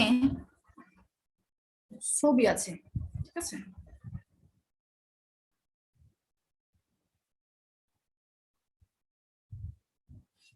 serial and cereal by products এর মধ্যে কি হতে পারে? ডিহাল্ট রাইস গ্রেইন, ঠিক আছে। যেমন হচ্ছে তার হাল ছাড়া যে গ্রেইন গুলো, এটা হচ্ছে ফুল রাইস এবং এটা হচ্ছে তার রাইস গ্রেইন, এটা হচ্ছে ব্রোকেন রাইস। দেখো এটা হচ্ছে rough or paddy rice, off colour rice and broken rice, যেটা হচ্ছে 20 থেকে 30% পোল্ট্রি রেশন কভার করে, ঠিক আছে।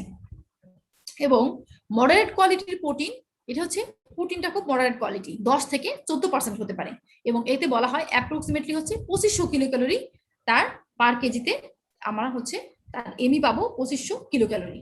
এবং rich in phosphorus and B vitamins, ঠিক আছে। এটা ফসফরাস এবং বি ভিটামিনে সমৃদ্ধ, এটাকে বলা হয় ডিহাল্ট রাইস গ্রেইন, ঠিক আছে। এটা আগে দেখো, তোমরা তো সবাই রাইস চেনো এবং রাইসের যে উপরে যে কভারিং এটাকে হচ্ছে আমরা তুষ বলি, রাইস হাস্ক, ঠিক আছে। এবং এটা হচ্ছে যখন মেশিনে হচ্ছে করা হয়, এর মধ্যে রাইস পলিশও আছে, রাইস ব্রানও আছে এবং এটা হচ্ছে শুধু ব্রোকেন রাইস, এটা হচ্ছে হোল রাইস, রাইস গ্রেন যেটা, এটা হচ্ছে ব্রোকেন রাইস। এটার মধ্যে হচ্ছে আমরা বারের যে cereal and cereal by product, সেটা এনার্জি সোর্স হিসেবে আমরা ইউজ করতে পারি। যেখানে দেখো প্রোটিনটা হচ্ছে মডারেট কোয়ালিটি, 10 থেকে 14% বলা হয়, এবং অ্যাপ্রক্সিমেটলি এখানে 2500 কিলো ক্যালোরি এমনি আছে। এবং আমরা এটা হচ্ছে কার্বোহাইড্রেটের গুড সোর্স হিসেবে আমরা এটা ইউজ করতে পারি। এরপর আসতেছি সিরিয়াল অ্যান্ড সিরিয়াল বাই প্রোডাক্টের একটার মধ্যে হচ্ছে এনি কি ম্যাক্সিমাম এনার্জি? হ্যাঁ, রাইস গ্রেনের মধ্যে ম্যাক্সিমাম হচ্ছে এনার্জি। এবং এটা আর কি আছে দেখো, a by product of extraction of starch from fermented well mixed maize. ঠিক আছে, এটা হচ্ছে মেইজ স্টার্চ রেসিডিউ। আমাদের হচ্ছে এটা চলে গেল রিয়াল রাইস গ্রেন। এরপর আসছে মেইজ স্টার্চ রেসিডিউ। হ্যাঁ, মেইজের থেকে যে আমরা রেসিডিউটা পাই, আমরা যে মেইজ হচ্ছে আমাদের এনার্জি সোর্সের। এবং এটা হচ্ছে ফার্মেন্টেড করার পরে আমরা ওয়েট মিল্ক মেইজ ফার্মেন্টেড করার পরে এটা পাই। এটা হচ্ছে 16% ক্রুড প্রোটিন থাকে, এটা প্রোটিনের মোটামুটি সোর্স বলা হয়। এবং এটা হচ্ছে আমি ছবিটা দেখানোর জন্য তোমাদের এই স্লাইডটা দেখাচ্ছি। আমরা এর আগে যে স্লাইডটা পড়েছিলাম সেটাখানে কিন্তু ডিটেলস দেওয়া আছে সব, ঠিক আছে। ছবি দেখে বোঝানোর জন্যই আমি এইটা একটু এই পাওয়ার পয়েন্ট প্রেজেন্টেশনটা একটু দেখিয়ে দিচ্ছি।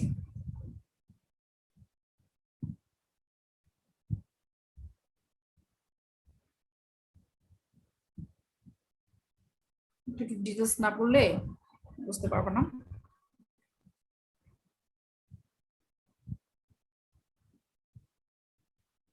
এখানে দেখো এটা নিয়ে ডিটেলস আরো বলা আছে, যেটা মডারেট কোয়ালিটি প্রোটিন 10 থেকে 14% পর্যন্ত, যেটা হচ্ছে 10.4 মেগাজুল, ঠিক আছে।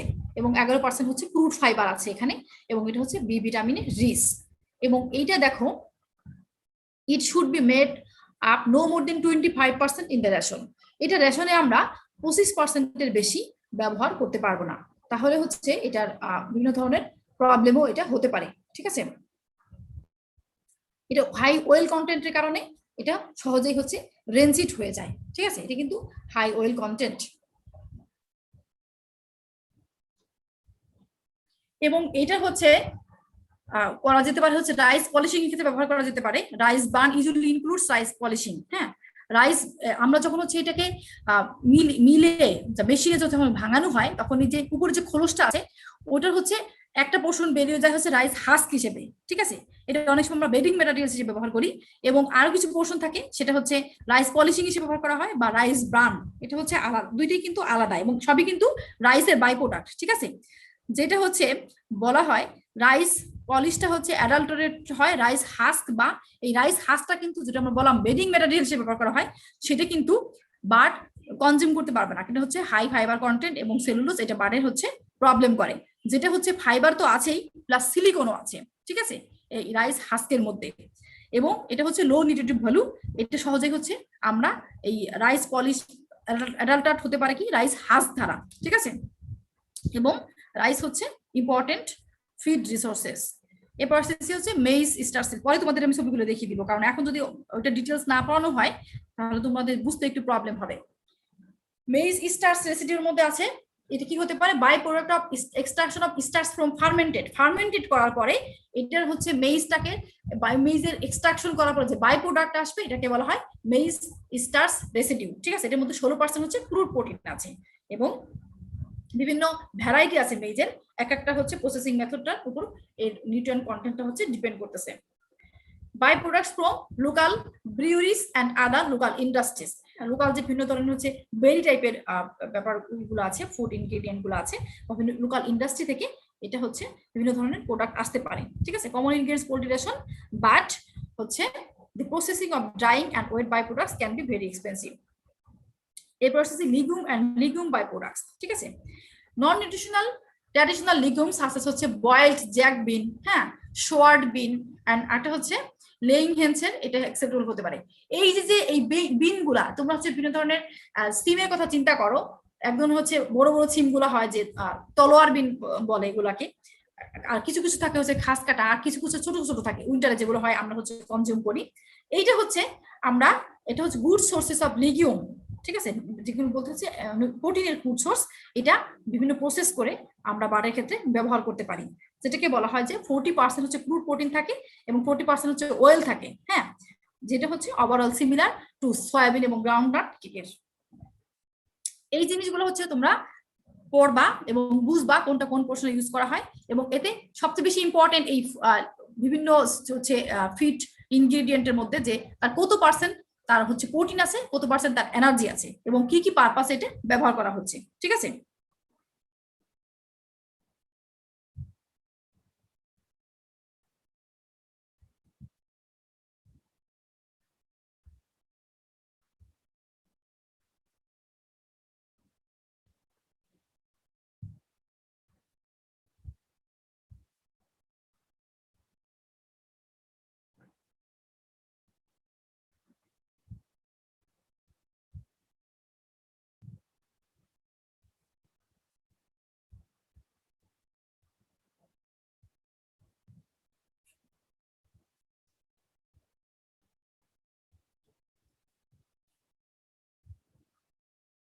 এবার আসতেছি, দেখো সয়াবিন, এটা হচ্ছে হিউম্যানের জন্য হচ্ছে সয়াবিন যে অয়েল আমরা কনজিউম করি, এটা মূলত হচ্ছে হিউম্যানের জন্য ইউজ করা হয়।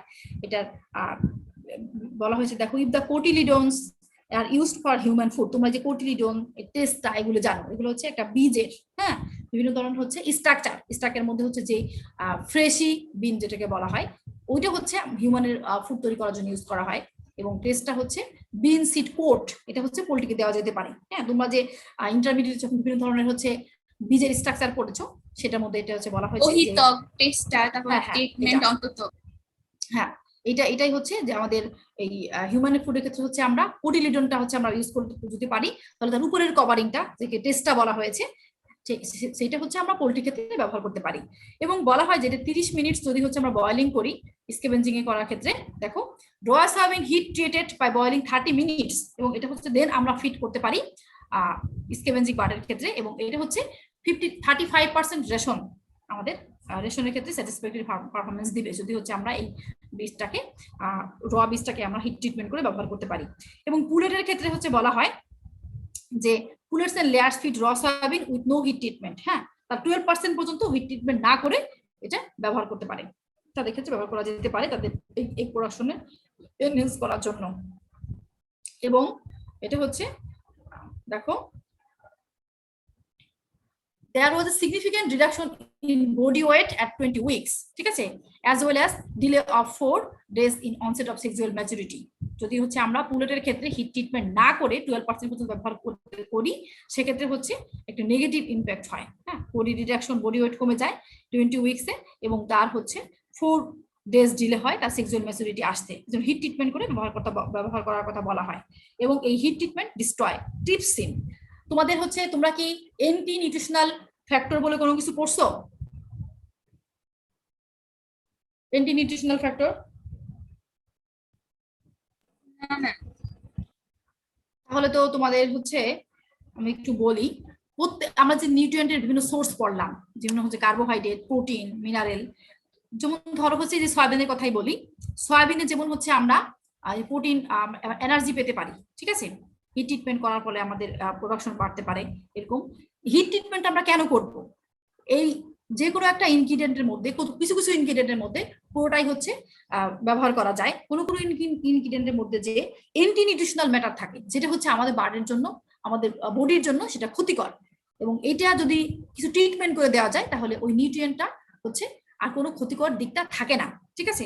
যেমন সয়াবিনের ক্ষেত্রে থাকে ট্রিপসিন, ঠিক আছে, যেটা হচ্ছে ডাইজেস্টিভে প্রবলেম করে, এবং এটা যদি হচ্ছে আমরা হিট ট্রিটমেন্ট করে দেই তাহলে এই ট্রিপসিনটা হচ্ছে, এটা হচ্ছে এক ধরনের এনজাইম, ঠিক আছে, present in the intestine of poultry, এটা হচ্ছে ইনহিবিট করে। যদি হচ্ছে আমরা এটাকে হিট ট্রিটমেন্ট করে দেই তাহলে আমাদের এই প্রবলেমটা আর থাকে না, ঠিক আছে। এবং হচ্ছে কটন, এবং এটা একটা লিস্ট আছে যে কোন কোন ফিডের মধ্যে কি কি ধরনের এন্টি নিউট্রিশনাল ফ্যাক্টর থাকে, এবং কিভাবে হিট ট্রিটমেন্ট করে বা বিভিন্ন ধরনের ট্রিটমেন্ট করে কোন ট্রিটমেন্ট করে হচ্ছে ইউজ করা যায়। যেমন কোটন সিডের মধ্যে থাকে গসিপল, এরকম কোকোনাটের মধ্যে এক ধরনের এন্টি নিউট্রিশনাল ফ্যাক্টর থাকে। এগুলো এক এক রকম নিউট্রিশনাল ফ্যাক্টর থাকে, এবং এটাকে এক একভাবে ট্রিটমেন্ট করে ব্যবহার করা যায়। এটা হচ্ছে পরে তোমাদের পড়ানো হবে। কাউপি, ঠিক আছে, তোমরা এনিম্যাল সায়েন্সে মনে হয় কাউকে পড়ে থাকতে পারো, এনিম্যাল সায়েন্সে, ঠিক আছে। এটা হচ্ছে এটার বাই প্রোডাক্ট, হ্যাঁ, বলা যায় সিড কোড আমরা ব্যবহার করতে পারি পোলট্রির ক্ষেত্রে, এবং এটা হচ্ছে about 6% of the weight of the total cowpea, total body কাউপির হচ্ছে 6% হচ্ছে এটা কভার করে। এবং এখানে হচ্ছে কি দেখো ক্রুড প্রোটিন আছে 70%, এবং এটা হচ্ছে মেটাবলিজম এনার্জি বলা হয় 4.2 মেগাজুল বা 1005 কিলো ক্যালোরি, ঠিক আছে। এবং রুটস এন্ড টিউবার্স থেকে হচ্ছে ক্যাসাবা, ক্যাসাবা হচ্ছে আমাদের যে মিষ্টি আলু ওরকম টাইপের দেখতে, ঠিক আছে। এবং ক্যাসাবার মধ্যে হচ্ছে কি আছে দেখো, এটা হচ্ছে ক্যাসাবা এবং তার বাই প্রোডাক্ট সবই হচ্ছে বার্ডের ক্ষেত্রে ব্যবহার করা যেতে পারে, ঠিক আছে। এবং এটা 20 থেকে 45% পর্যন্ত ক্যাসাবা পিলের মধ্যে ফিড টু চিকেন আমরা এটা বার্ডকে খাওয়াতে পারি। এরপর হচ্ছে সুইট পটেটো, এগুলো হচ্ছে ডিটেইলস এরকম পড়ানো কিছু নাই, তোমরা এটা দেখে নিবা। সুইট পটেটো হচ্ছে আমরা ইউজ করতে পারি অয়েল সিড, বিভিন্ন ধরনের অয়েল সিড থাকতে পারে, যেমন কোটন, ঠিক আছে। কোটনে আমি বললাম যে কোটন আমরা কোটন সিড ব্যবহার করতে পারি, সেক্ষেত্রে নিউট্রিশনাল ফ্যাক্টর থাকে।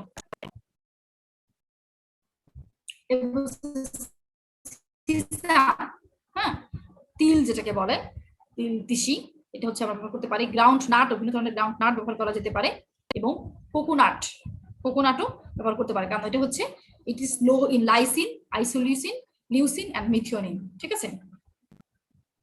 50% পর্যন্ত এটা রেশনে ব্যবহার করা যেতে পারে। এরপর আসছে সানফ্লাওয়ার ব্যবহার করতে পারি, অয়েল পাম ব্যবহার করতে পারি। আদার অয়েল সিডের মধ্যে কি কি আছে দেখো, rubber, amaranth, নাইগার seed, bread fruit, ঠিক আছে, লোকাস্ট বিন, ব্যানানা গ্রাউন্ড নাটও ব্যবহার করা যেতে পারে। ট্রিস এন্ড শার্পস এর মধ্যে হচ্ছে নিম পাতা কিন্তু হচ্ছে একটা ভালো বলা যায় যে feed resource, scalable feed resource, এবং এটা নিয়ে হচ্ছে অনেক রিসার্চ হয় যে কত পার্সেন্ট হচ্ছে আমি নিম দিয়ে হচ্ছে আমরা বিভিন্ন ধরনের রিসার্চ করতে পারি যে কত পার্সেন্ট নিমে হচ্ছে বার্ডের এগ প্রোডাকশনটাকে বা বার্ডের গ্রোথটাকে কি পরিমাণ বাড়াচ্ছে, তার ডাইজেস্টিভ সিস্টেমকে কিভাবে এনহ্যান্স করতেছে। দেখো, a pilot study was undertaken to test the response of 3 groups of neem leaves. এটা হচ্ছে, এটা নিয়ে আমি নিজেও দেখেছি যে অনেক রিসার্চ হয়েছে যে এটা কত পার্সেন্টে কত বার্ডের জন্য ব্যবহার করা হয়, ঠিক আছে। এক গ্রুপ হচ্ছে দেখো feed a ration contain 10% of fresh neem leaves. The second group হচ্ছে of the ration 10% neem leaves, and third one হচ্ছে none, ঠিক আছে।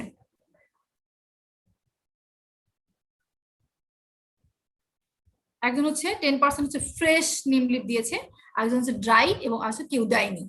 তখন হচ্ছে the group receiving the fresh neem increased feed intake, daily egg production and weight compared to 2 other, ঠিক আছে। This appears to be fat content of the fresh neem leaves that enhance egg production and egg weight.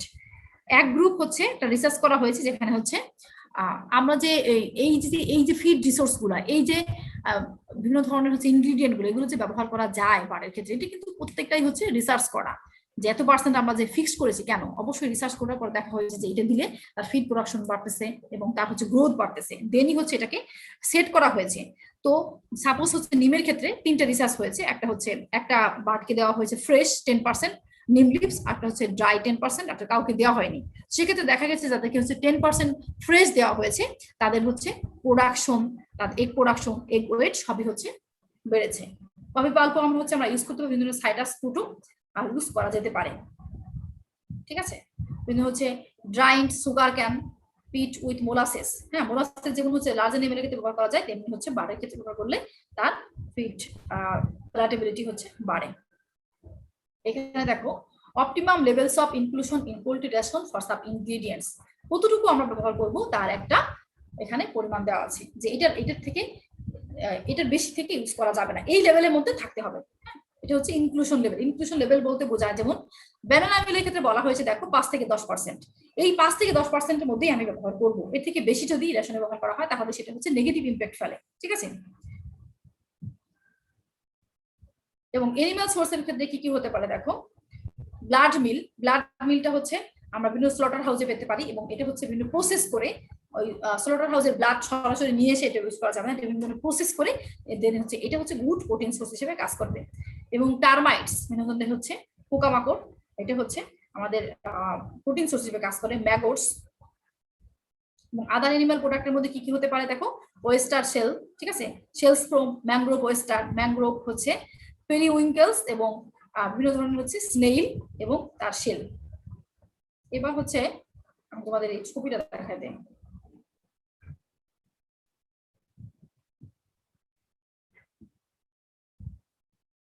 দেখো এগুলো হচ্ছে আমরা আলোচনা করলাম, এখন এই ছবিগুলো দেখলে হচ্ছে একটু ক্লিয়ার হবে। আমার যে প্রেজেন্টেশনটা দেখা দিলাম, এটা হচ্ছে সয়াবিন, ঠিক আছে। এবং কাউপি কথা বললাম, এটা হচ্ছে এক ধরনের হচ্ছে কি বলে লিগুমিনাস শার্পস বলা হয়, লিগুমিনাস শার্পস। হ্যাঁ, এটা হচ্ছে 70% হচ্ছে এটার মধ্যে ক্রুড প্রোটিন থাকবে এবং এটার কিন্তু 14% বেশি দেন হচ্ছে তার কিলো ক্যালোরি বা তার কার্বোহাইড্রেট পার্সেন্ট।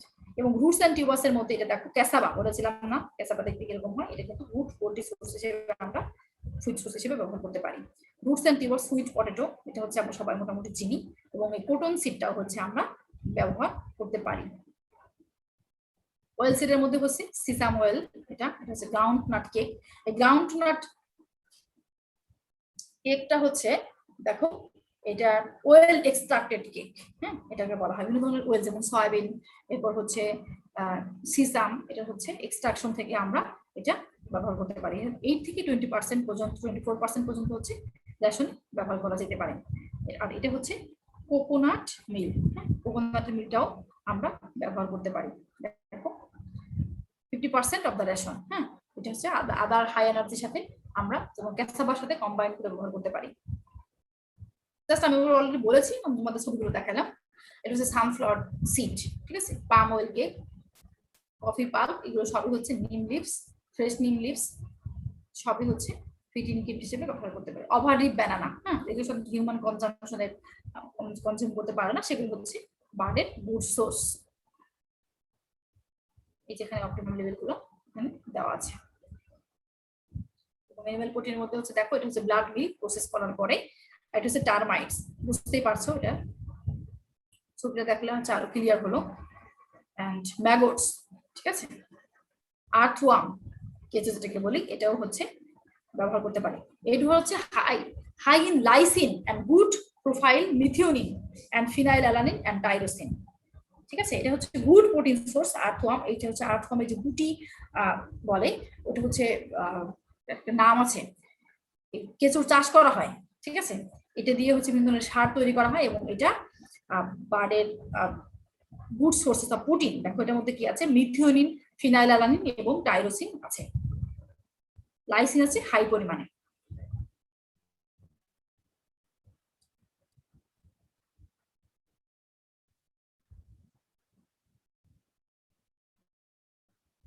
তো মোটামুটি হচ্ছে আজকে আমরা হচ্ছে নিউট্রিশনের পার্ট গুলো করে ফেললাম।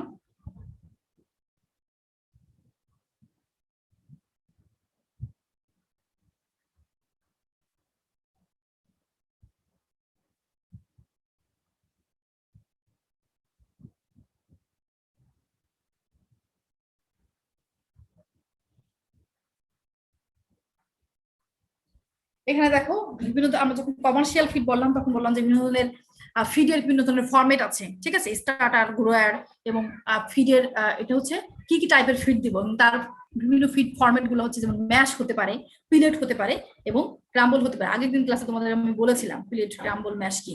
এখানে দেখো তাহলে হচ্ছে বুঝতে পারবে।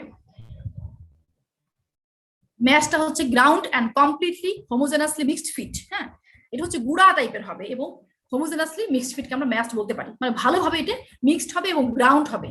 হ্যাঁ, এবং এই ফিডটা হচ্ছে সকল ধরনের বার্ডের ক্ষেত্রে এটা সুইটেবল, ঠিক আছে, এবং এর প্রিপারেশন কস্টও কম এবং হচ্ছে নিউট্রিয়েন্ট লসের পরিমাণও কম, ঠিক আছে। কিন্তু এটার হচ্ছে মেজর ডিসঅ্যাডভান্টেজ হচ্ছে wastage of feed during handling and consumption by the bird. যখন হচ্ছে বার্ড হচ্ছে খাবে এবং আমরা হচ্ছে ডিল করবো, যখন একটা আমরা কন্টেনারে একটা পাত্রে দিলাম, ওইটা হচ্ছে ওটার সাথে কিছুটা লেগে থাকলো, যেটা অন্যান্য ক্ষেত্রে যেমন পিলেট বা ক্রাম্বলের ক্ষেত্রে এই প্রবলেমটা হয় না। পিলেটটা হচ্ছে ground feed completely compacted by steaming and forcing the material through die openings is called pellet, ঠিক আছে। এই জিনিসগুলো হচ্ছে সবসময় লাগে, এই জন্য হচ্ছে আমি তোমাদের এটা দিলাম। এবং ম্যাশটা হচ্ছে গ্রাউন্ড এবং কমপ্লিটলি হোমোজেনাসলি মিক্সড আমরা হচ্ছে ম্যাশ বলবো, আর পিলেটটা হচ্ছে এইটা হচ্ছে গ্রাউন্ড হবে এবং হোমোজেনাসলি মিক্সড হবে, বাট এটাকে কি করা হয়, এটা কম্প্যাক্টেড করা হয় স্টিম দ্বারা। হ্যাঁ, স্টিম, এবং এটা হচ্ছে একটা ডাই ওপেনিংস, ডাই আছে যে ডাইয়ের সাইজের ভিতর দিয়ে এটা যাবে, ঠিক আছে। আমরা জানি যে প্লেটের একটা সাইজ আছে, তখন এটাকে আমরা হচ্ছে প্লেট বলবো। এবং এই ফিডটা হচ্ছে সুইটেবল সব ধরনের বারের ক্ষেত্রে এবং মোর দেন 2 to 3 উইকস, ঠিক আছে। এবং এই প্রিপারেশন কস্টটা হচ্ছে is more compare to mash feed. ম্যাশ ফিটটা হচ্ছে মোটামুটি ফিটগুলো গ্রাউন্ড করে ম্যাশ করলে হয়ে যাচ্ছে, ডাই ওপেনিং যে স্টিম এবং ফোর্স করে আমাদের এই মেশিনারি কস্টটা হচ্ছে না, এই জন্যই হচ্ছে আমরা এটা হচ্ছে প্লেটের কস্টটা হচ্ছে বেশি, ঠিক আছে। এবং এটার হচ্ছে অ্যাডভান্টেজ হচ্ছে ওয়েস্টেজটা কম, এবং এটা যেহেতু সব ধরনের নিউট্রিয়েন্ট করে একটা কম্প্যাক্ট ফরম্যাটে থাকে, সেহেতু হচ্ছে এটার ইউটিলাইজেশনটাও খুব বেশি ভালো হয়। এবং ক্রাম্বল হচ্ছে pelleted feed reduce to granular form is called crumble, ঠিক আছে। এই প্লেটেড ফিটটা যদি হচ্ছে তার যে সাইজটা আছে সেই সাইজটা হচ্ছে আমরা রিডিউসড করে হচ্ছে গ্রানুলার ফর্মের করি, তখনই হচ্ছে এটা ক্রাম্বল হয়ে যাবে। এবং এটা হচ্ছে more suitable 0 to 3 weeks of the age. তো প্লেটটা হচ্ছে 2 to 3 উইকস এর বারের পরে, এবং তার আগে হচ্ছে আমরা ক্রাম্বল ফিটটা দিব, কারণ এইটা হচ্ছে প্লেটেড ফিট থেকে সাইজটা একটু কম, ঠিক আছে। এবং এই প্রিপারেশনটা হচ্ছে মোটামুটি হচ্ছে বেশি কম্পেয়ার যদি আমরা মেশের সাথে কম্পেয়ার করি। এবং the wastage of the feed is less and selective feeding is also provided similar to pelleted feed, ঠিক আছে। pelleted feed এর মতো এটাকে আমরা সিলেক্টিভ ফিড হিসেবে ইউজ করতে পারি। তো মোটামুটি হচ্ছে নিউট্রিশন রিলেটেড টপিক গুলো হচ্ছে আজকে আমি তোমাদেরকে পড়ালাম। এখানে ডিটেলস আছে যে আমরা রুরাল পোল্ট্রির ক্ষেত্রে কি কি নিউট্রিশন আমরা দেব, রুরাল পোল্ট্রি বেসিক নিউট্রিশন কি, এবং কমার্শিয়াল বারের ক্ষেত্রে আমাদের কমার্শিয়াল বারের কমার্শিয়াল পোল্ট্রি নিউট্রিশনে যে স্টার্টার গ্রোয়ার ফিনিশার যে পার্সেন্টেজের ফার্স্টে যে স্লাইডটা ওইটা আরেকবার একটু দিলে আমি তোমাদেরকে দিয়ে দিব এটা, ঠিক আছে। স্লাইডে এটা দিয়ে দিব, যে তোমাদের যে রিপ্রেজেন্টেটিভ আছে ওর কাছে দিয়ে দিব, তখন তোমরা হচ্ছে এটা দেখতে পারবা ভালো করে। তো আজকে হচ্ছে আমরা পড়লাম যে পোল্ট্রির জন্য হচ্ছে বেসিক নিউট্রিশন এবং কমার্শিয়াল পোল্ট্রি নিউট্রিশন এবং রুরাল পোল্ট্রি নিউট্রিশনের মধ্যে ডিফারেন্স, এবং আমরা হচ্ছে স্কেভেঞ্জেবল ফিড রিসোর্সেস বেস গুলো কিভাবে হচ্ছে রুরাল পোল্ট্রির জন্য আমরা ইউটিলাইজ করতে পারি, ঠিক আছে। তো এই ছিল আজকের পড়াশোনা। আমি তোমাদের হচ্ছে আরো কয়েকটা ক্লাস নিব। তোমরা কি সোমবারে ক্লাস করতে পারবে একটা? ম্যাম সোমবারে একটা ক্লাস, কাউসার স্যারের একটা ক্লাস হতে পারে। হোক, স্যারের ক্লাস পরে আমার ক্লাস করো, বা টাইম ম্যানেজমেন্ট করে। জি ম্যাম, ওটা নিতে পারেন ম্যাম, যদি টাইম না কি। হ্যাঁ হ্যাঁ, টাইম তো অবশ্যই থাকতে পারে, যখন হচ্ছে রবিবার স্যারের টাইমটা হলে না, ভালো হয়। টাইমটা অ্যাভয়েড করলাম। রবিবারে? রবিবার কালকে, আগামী কালকে হলে ভালো হয়। আচ্ছা, কালকে কখন ক্লাস করবা? বিকালের আমি দিকে? সকালে- আসলে বিকালের দিকে সকালের করতে দিকে চাও? না। না আচ্ছা, ম্যাম, তোমাদের কি সকালের রাতে দিকে। ক্লাস করতে প্রবলেম আছে? না ম্যাম, রাতে সমস্যা নাই। রাতে ম্যাম সবাই পারবে কিনা সেটা একটু সবাই পারবে ঝামেলা। কিনা? আচ্ছা, তুমি বলছিলে একবার অবশ্য আমাকে যাতে একটু নেটওয়ার্কের প্রবলেম। তারপর ম্যাম আপনি আসলে এখন জিজ্ঞাসা করেন সবাইকে, সবাই যদি রেসপন্স করে ম্যাম তাহলে রাতেই করবো, সমস্যা নেই। আচ্ছা আচ্ছা, যদি হচ্ছে সব সময় না, যদি কখনো সুযোগ হয়, কারণ এখন ক্লাসগুলো হচ্ছে শেষ করা দরকার, বুঝছো। অনেক অনেক সময় চলে গেছে, রমজান মাস ছিল, আমি আসলে রমজান মাসে ক্লাস নিতে পারিনি, আমি এই জন্য মানে আন্তরিকভাবে সরি। আমি আসলে চেষ্টা করেছিলাম, রমজান মাসে আসলে ক্লাসটা নেওয়া আসলে একটু টাফ হয়ে গেল, আর যে অ্যাডভার্স এনভায়রনমেন্ট। তো এখন হচ্ছে ক্লাসগুলো আমাদের শেষ করতে হবে, ঠিক আছে। দেখি আমি যদি রবিবারে ক্লাস নিতে পারি, আমি তন্ময়কে জানিয়ে দিব, তোমাকে হচ্ছে জি ম্যাম। মেইল করে দিব, ঠিক আছে। জি আর ম্যাম। এই নোটস গুলো তোমার তো মেইল আছে, তোমার মেইলে আমি পাঠিয়ে দিব। আচ্ছা জি ম্যাম, ঠিক আছে। আচ্ছা ঠিক আছে, তাহলে ভালো থেকো, আজকে ক্লাস এই পর্যন্তই। ম্যাম আসসালামু আলাইকুম। আসসালামু আলাইকুম ম্যাম। ওয়ালাইকুম আসসালাম। আসসালামু আলাইকুম ম্যাম। ওয়ালাইকুম আসসালাম।